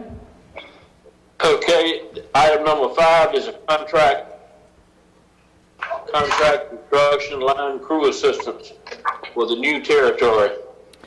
Mayor, members of the council, this is the item that we added prior to tonight's meeting, and with that said, I would ask that Mr. Sutton carry us through this item. Good evening, council. Coming to you tonight requesting additional funding for contract line services.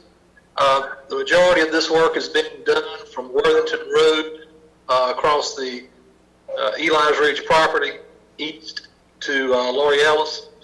Staff has installed, I'm going to say about 90 to 95% of the required conduits and pipe network for that area.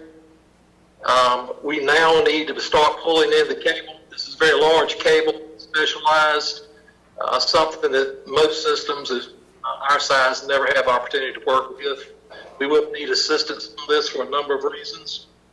That includes everything from delays in some property acquisition, some staffing due to health reasons, site conditions. We contacted several vendors that do this type work. It is very difficult to find people now that have staff available to assist in this type work. We were fortunate to get to provide us estimates and bids for the work. The remainder, particularly one that we had high hopes for, applying to bid. They just don't have the staffing right now. Construction crews are very busy. Prices are reflect that. We do feel we got a very good price from the local electric contractor, River City, located in Washington. I will say that this is becoming more of an industry standard now. I think Greenville Utility uses actually the same company to do most of their subdivisions now. I believe our sister city to the south of here, Ayden, is doing the same. The time frame that we estimated this work at was about 14 weeks in consultation with staff, our engineers, and review of the site conditions and the work required to be done. We think that to be fairly accurate. We're requesting council-approved funding for this work, and I'll be happy to answer any questions.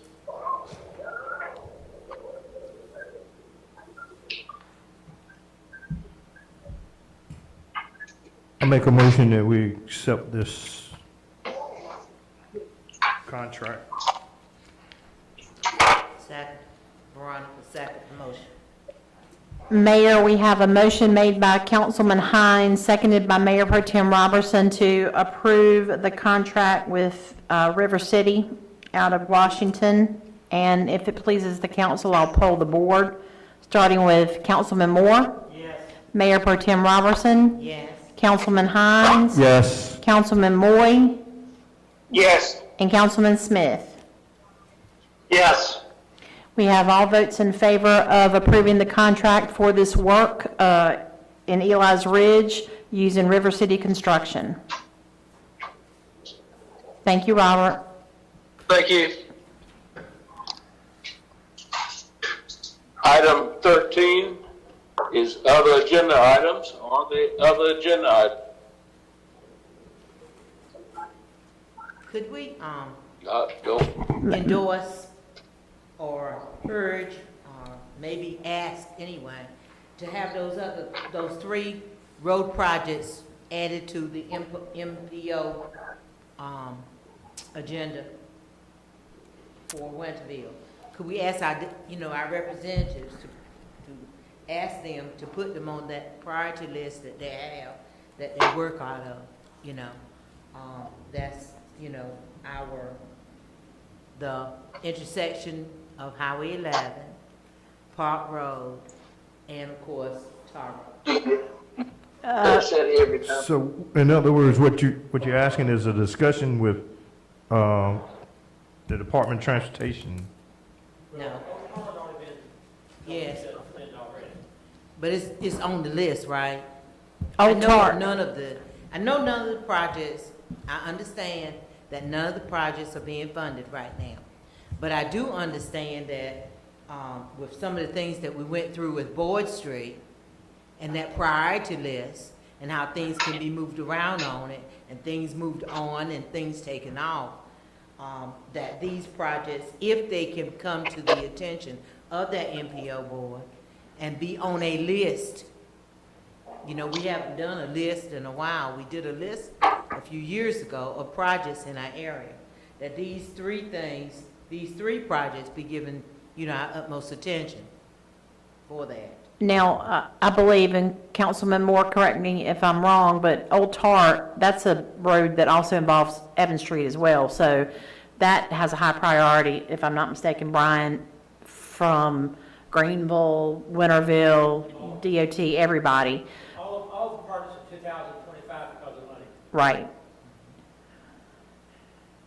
So I believe it would be, Mayor Pro Tem, it would be adding Park Road and the intersection at Vernon White and Mill at 11, have them considered and added to the priority list. Yes. I'm not trying to reword it for you, but just making sure. And then Those 2 would be the additions. additions, and then to ask the MPO to just also prioritize and move as quickly as possible on Old Tar. I was just rewording that for council's discussion. If I need to make a motion, then I will, There were 37 people in the meeting last, I think Thursday, about an hour and a half. And, a lot of discussion, except that home out not money. That was a major part of the discussion, was not having money. It's been a difficult year. And then again, 2 days later, the head of the DOT is not coming back next year. Somewhere.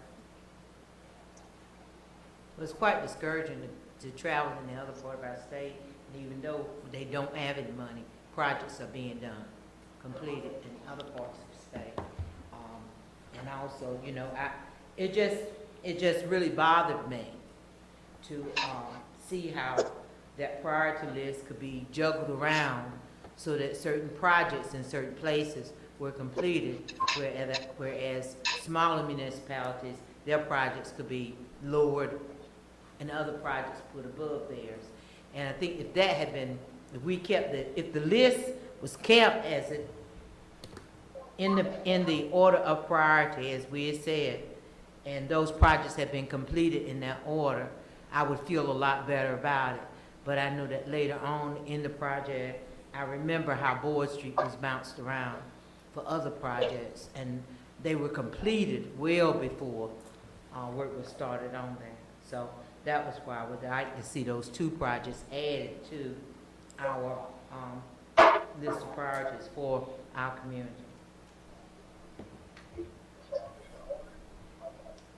I have to agree with Ms. Robinson.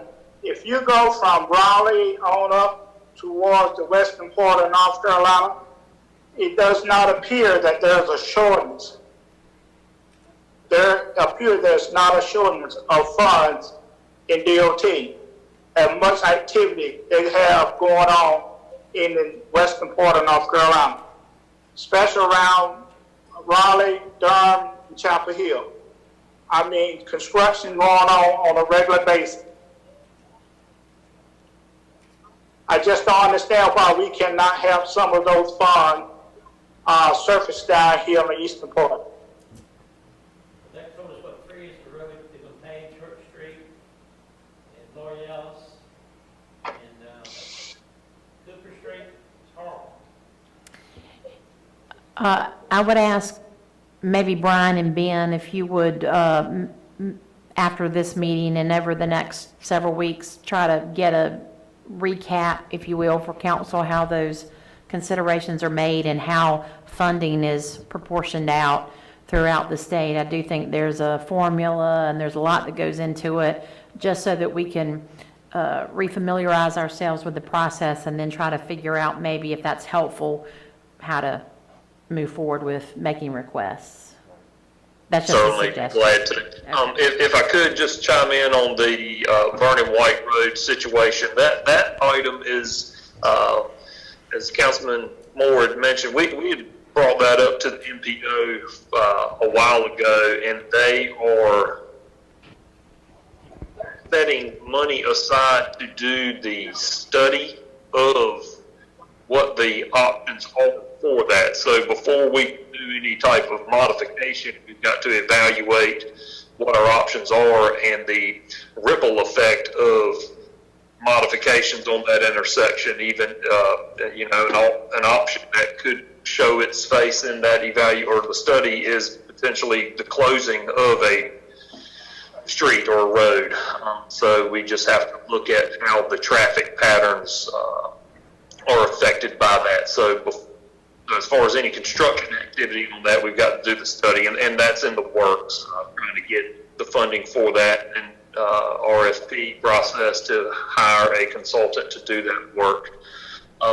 As far as the points and scoring and prioritizing the projects, a lot of it has to do with the traffic model as well as safety situations. You have high traffic accidents and those types of things, unfortunately, score higher for projects. We know the park has very little daily trips, so that is why it is still a dirt road and a low priority.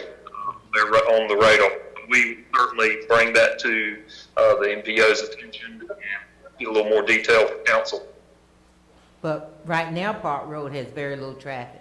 But once those houses are built, and the accessibility it will give those people in the development, and also the people in the houses that are being built, the houses that will be built, and the houses that are being in construction now in the subdivisions off that road, and people, over into the housing developments that are over there in that area. Tonight we discussed 33 acres. You've got 179 acres. One person owns it. It goes all the way across Red Ranch Road, so it'll be developing the entire 179 acres in the next few years. Well, you got the area Carroll Crossing and those housing developments there. People may be wanting to come out and go another way to Greenville. And so that's something, I know it's new, but it's something that would help the economic development in our area. We definitely agree that it needs to be addressed, because that whole area is poised for much growth and development, as you say, over the next several years. So there will definitely need to be additional outlets in and out of the area. So How long has that intersection of Highway 11 and Vernon White Road being on the list. Because when we used to do those lists about every year, you remember? I wonder if it was on that list then. Because it's been, I think that we've all acknowledged that that's a dangerous intersection. It is, but I don't think it's always. Much more dangerous than the intersection of Main Street and Old Tar. Well, again, Ben, I don't know if you or Brian want to jump in, but I don't know that that intersection's always been on the priority list. I don't recall that it was on there when I was attending those meetings. I could be wrong, but certainly it didn't at the time have enough points to be funded or move up. And they've changed the way they fund some local projects and things like that. So it might just be good to refamiliarize ourselves, including me, with sort of how things are prioritized, how the points are awarded, and how the money is proportioned out across the state. Certainly, we'll look into that and get some information back. Thank you. Yep. There you go. All right, item number 14 is future agendas or work sessions. Anyone have anything for that? I would like for us to invite Green Lamp for a presentation to our council. I don't know if I've asked this before. I know that, we are facing very different times, but I found out this organization services Pitt County, and I'd like to know what kind of services that they would offer to our citizens here in Winterville, since it is an organization that does, serve the county. I'm not very familiar with all the services they Community provide. Action Agency. It falls under the Community Action Agency. Yeah, Anthony, is that an organization we were working with, Green Lamp?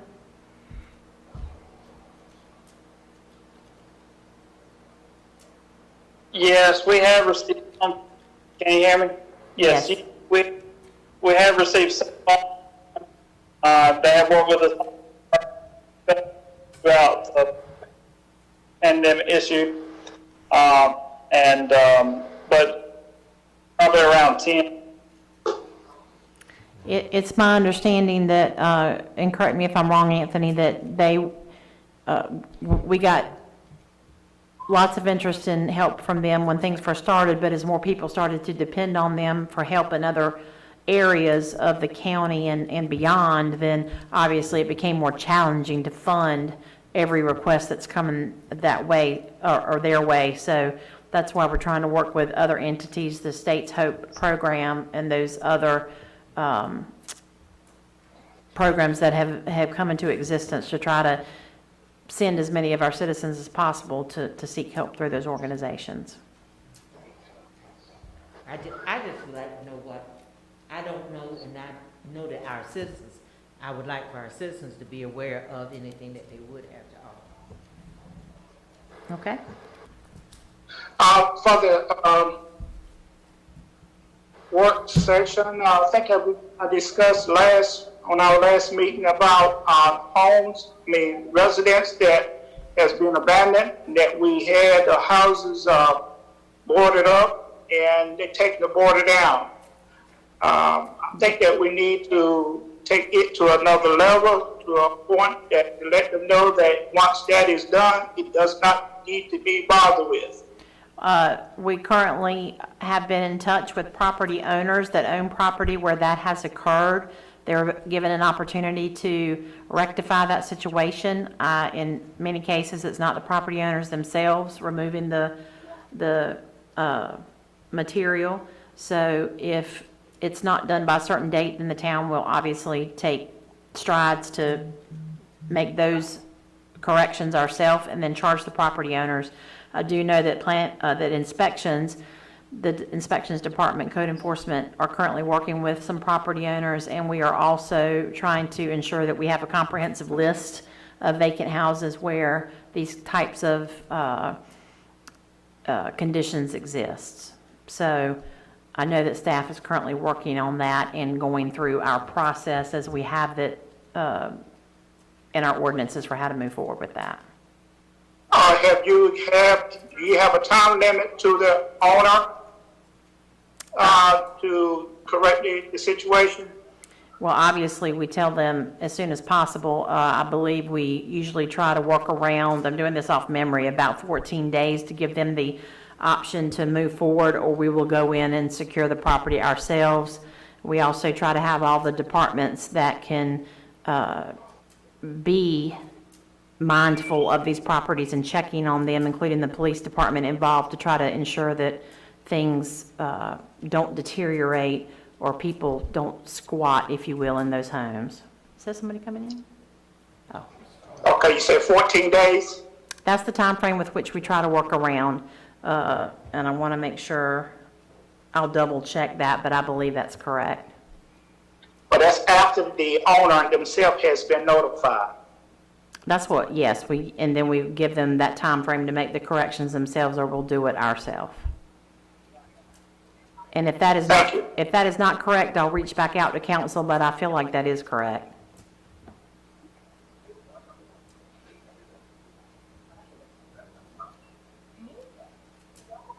And I just got a question. Brian, have you heard anything about the development on Chapman Street? Senior housing? So last I heard, they did not get the funding in this cycle, so they were trying to secure funding and work with the property owner to make sure they could move forward in the next round of funding. I have not heard from the Evergreen Construction Company since probably 2 or 3 months ago. We reached out to them to see what the status was, and that was the status then. I think their funding goes in. I think it's biannually, so I think it's twice a year. So I think they had another option to secure their funding the beginning of the 2021 calendar year. But I'll reach out and see where they stand on that as well, and I'll report back. I heard a lot of people are interested in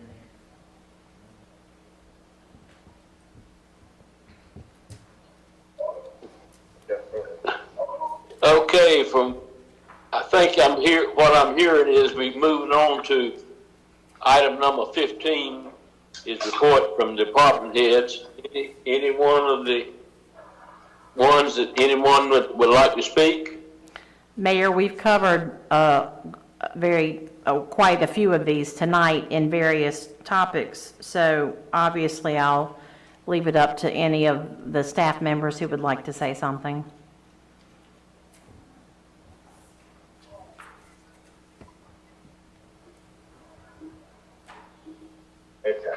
Okay, I don't hear anyone, so I'm assuming no one wants to speak.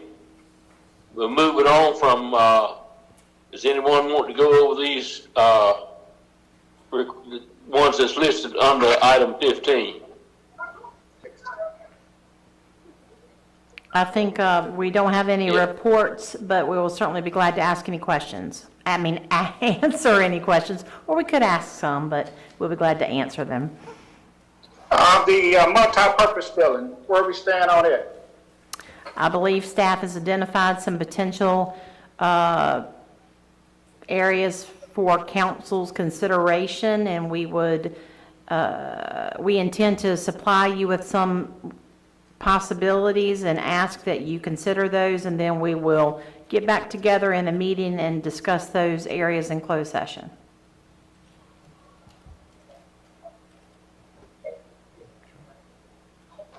Does that answer your question, Mr. Moore? Oh, yes, I'm just waiting on staff. Yes, sir. Thank you. Thank you, Mayor. Okay. I have one question I would just like to ask about the cemetery. Several years ago, Pitt County agreed to plant some trees in front of the, I'm going to call it the sewer lift station. It was not a sewer lift station, but the garbage thing there at Winterville Cemetery. And it still hadn't been done. Are they going to ever do it? Mayor, we're in the process of trying to look at our up-and-coming section, and that's going to need some roadways and driveways into that section, and we're trying to figure out how those roadways, or driveways, I should say, will be installed, and we would prefer that we don't do any plantings or screenings until you all approve what those plans would be, and then we'll definitely move forward with trying to screen those areas that need to be screened appropriately. I understand. Okay, moving on to item 6. One more, Mayor. I was gonna ask him about the Nova Canal. I will defer to Mr. Williams on that topic.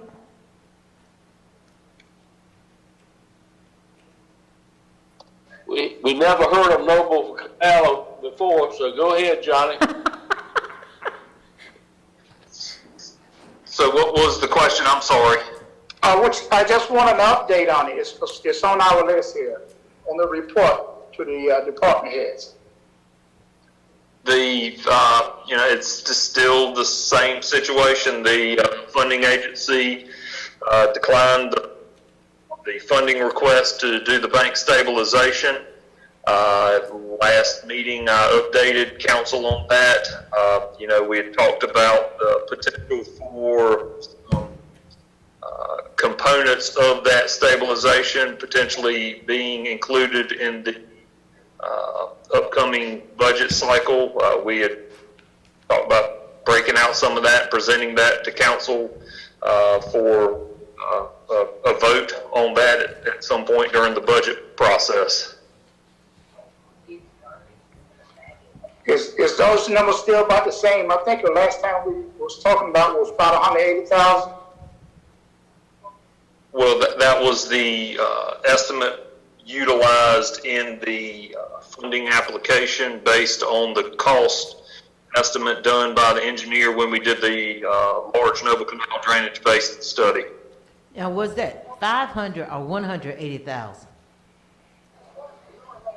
The stabilization application was, I believe, 180,000. So it was the intent was 90,000 to be grant funded and 90,000 local share in that scenario. So this right here, this 180,000 is only for a study or actually for the work? The $180,000 was the estimate to do some bank stabilization work by a contractor.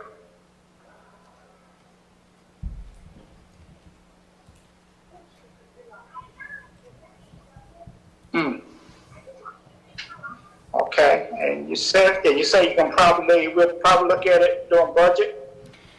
We'll bring that, this we typically do during budget preparation. Each department will present those projects that are needed and desired by council and have costs associated with them, and we'll have discussions and appropriations made on priority. If I could just interject, this project is one where there is a lot of, let's just say it's difficult for me to have a full read on how the council as a whole feels about moving forward. So as we've said many times, council is going to have to, at some point, whether it's through a workshop or at some point, we will have to have a vote and a decision on how staff is directed to move forward. And obviously, that's going to entail some expenditure of funds. But we're almost at a point, at least, Ben, unless I'm reading this the wrong way, we're almost at a point where we're going to be at a standstill until there's a council vote on moving forward. Did I miss the boat on that one, Ben? No, ma'am, I would concur that if we will go as directed. They're just, in terms of the funding agencies we're dealing with and the scope of the project, they're very aware of the project. There's not a whole lot of new funding pools for us to seek assistance from. I just think, and it's not to throw the onus back on council, but obviously that's where it's going to end up, because we're sort of getting to a point where it will be difficult for staff to move forward with any other planning until we know what the desire of council as a whole is. I was under the impression that we were going to look at stages of doing this project, of stages of stabilizing the banks, because that's the only thing that we've been able to get approved by the different agencies that we've had to work with. And that maybe this would be part of something that we would look at during the budget time and allocate monies to do, we didn't say allocate monies definitely, but that we may allocate funds to do a section of. Sure, and that's basically the same thing as whether it's done during the budgetary process, but council's going to have to. So do I need a motion, make a motion to that now? Or should I just wait and see what comes out during the budget time? Well, actually, I think we're going to I'm going to ask you all to address it during your vision setting process in January. I may gently push for some direction at that time, so it'll be pre-budget, but obviously it'll be important to know where we're going and what your expectation is as a group for that project.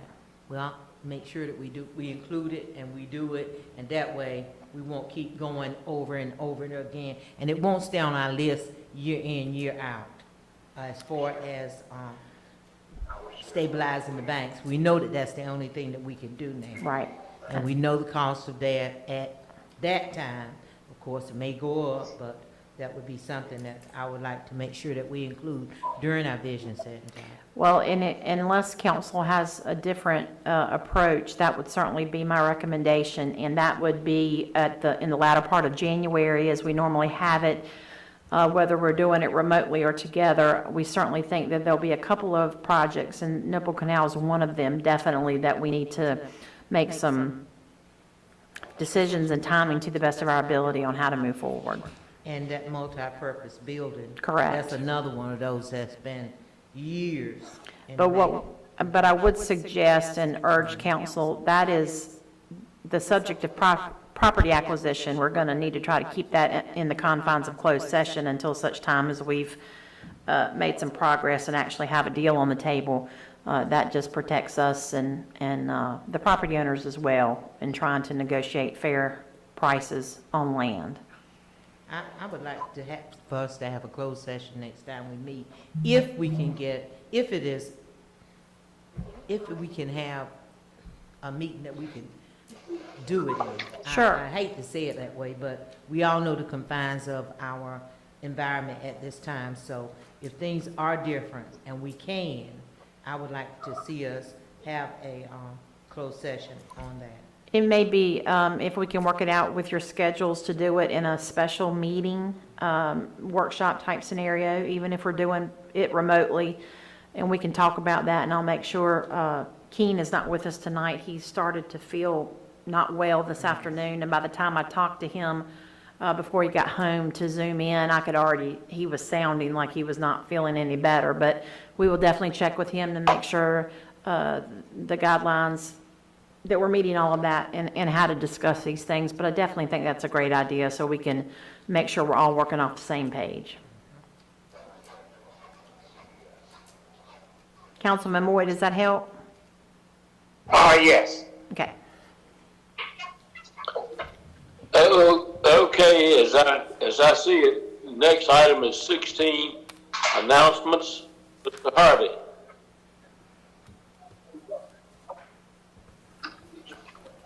Yes, sir. I've got it. There it is. It's right in front of me. It almost bit me. We have a couple announcements tonight, and first is Planning and Zoning Board is next Monday, December 21st, here in Town Hall, but we'll also be remote, I'm sure. Next Tuesday, the 22nd, the Board of Adjustment meeting. Both of those are dependent on having action needed to be taken care of and be able to move forward with them. Then item 3, the Christmas holidays, believe it or not, we're here. And town offices will be closed on Thursday, December 24th, Friday, December 25th, and Monday, December 28th. And then New Year's Day, January the 1st town offices will be closed for the new year. Thank you. Mayor, members of the council, before we get to your comments, I would like to propose something to council in light of the state and the country's situation with our COVID-19 challenges. I know you all voted for us to open back up 20 hours a week, and we did that, and it went fine. And then our own workforce was affected for a size of workforce that we have in pretty substantial numbers. Fortunately, most of those folks are returning or have returned. But I would ask that council allow us to stay closed to the public at least through the first of the year, and maybe by January 4th reopen with the schedule that we had. With having folks, we've been manning the door when we're open to ensure that people that come in get to where they need to go without too much wandering around. And in order to ensure that we have proper numbers to be able to do that, in addition to the other things, I just wanted to make sure I brought that up. And so, yeah, if anybody had any real issues with that, obviously we'll be closed for 3 days during the Christmas holiday, and it would just help staff tremendously, because there's been a large stress on staff, as there is with many of you, in light of what's happening. And I would really appreciate it if we could do that for our staff. If you need a motion, I'll make that motion, that we revert back to, Thank you.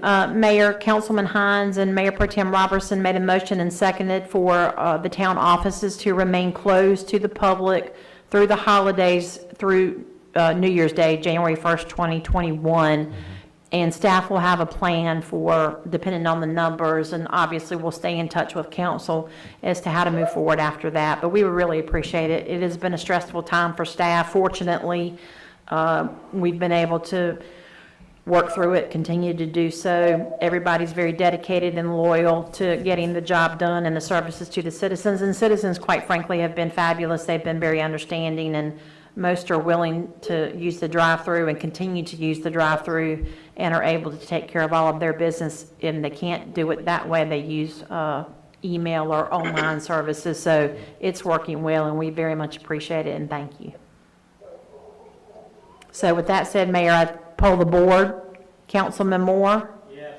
Mayor Pro Tem Robertson? Yes. Councilman Hines? yes. Councilman Moy? Yes. And Councilman Smith?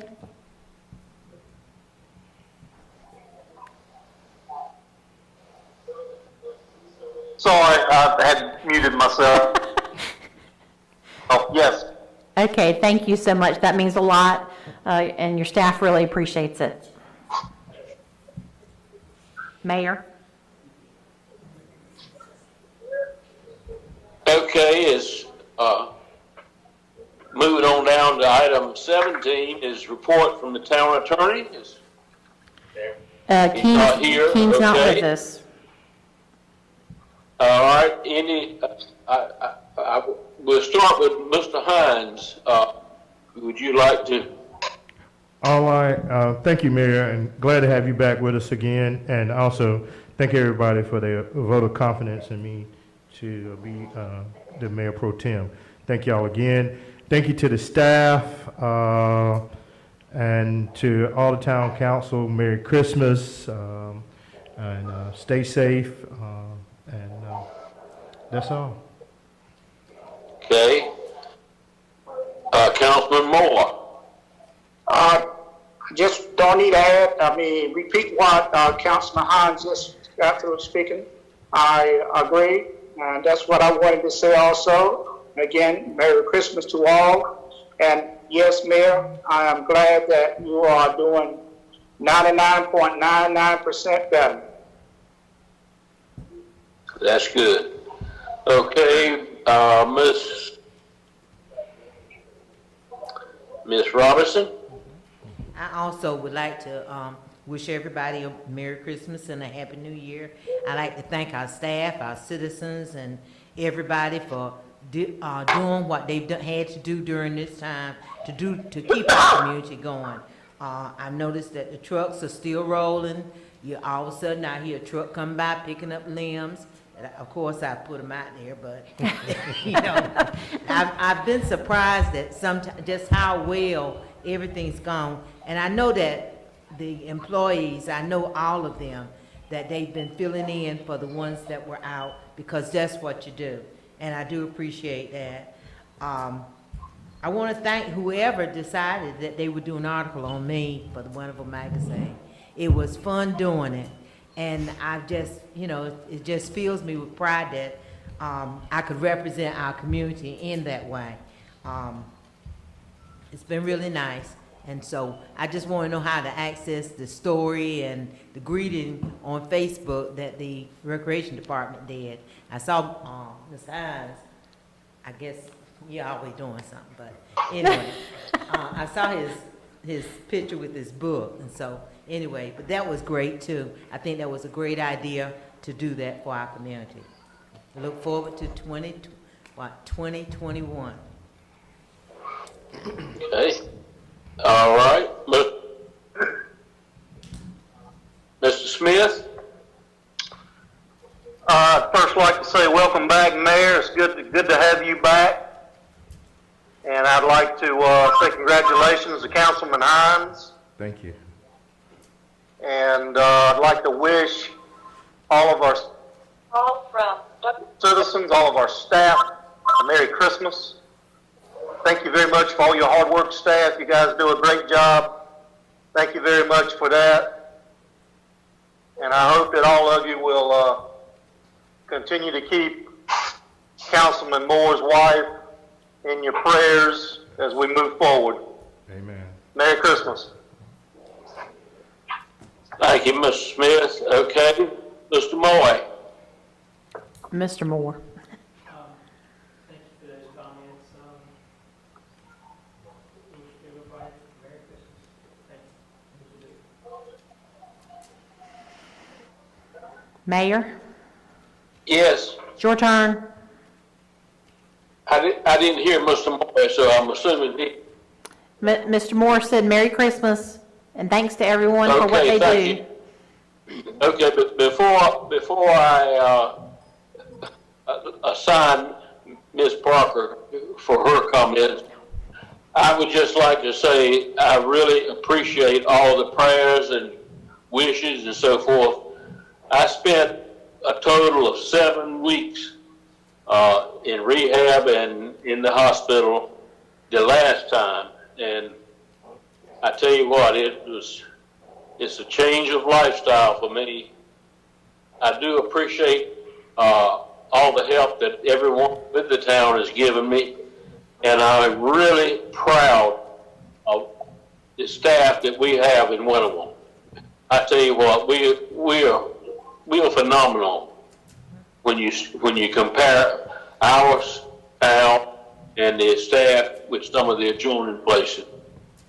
I would like to thank everyone for the prayers again, and hope everyone will have a very merry and safe Christmas.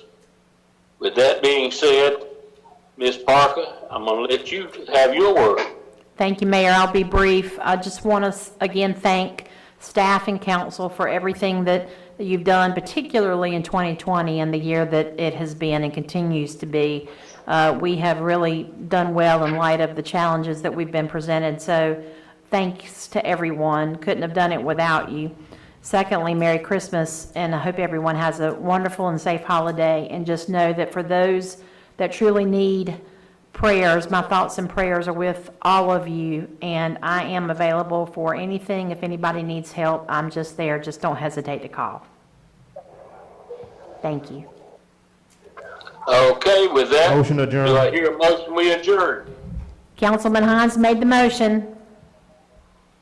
Veronica, I'll second it. Mayor Pro Tem made the seconded the motion, and with that, I'll poll the board. Councilman Moore? Yes. Mayor Pro Tem Robertson? Yes. Councilman Hines? Yes. Councilman Moy? Yes. And Councilman Smith? Yes. Thanks to all, and Merry Christmas. Merry Christmas. I got to be. Thank you. Merry Christmas, everyone. You coming?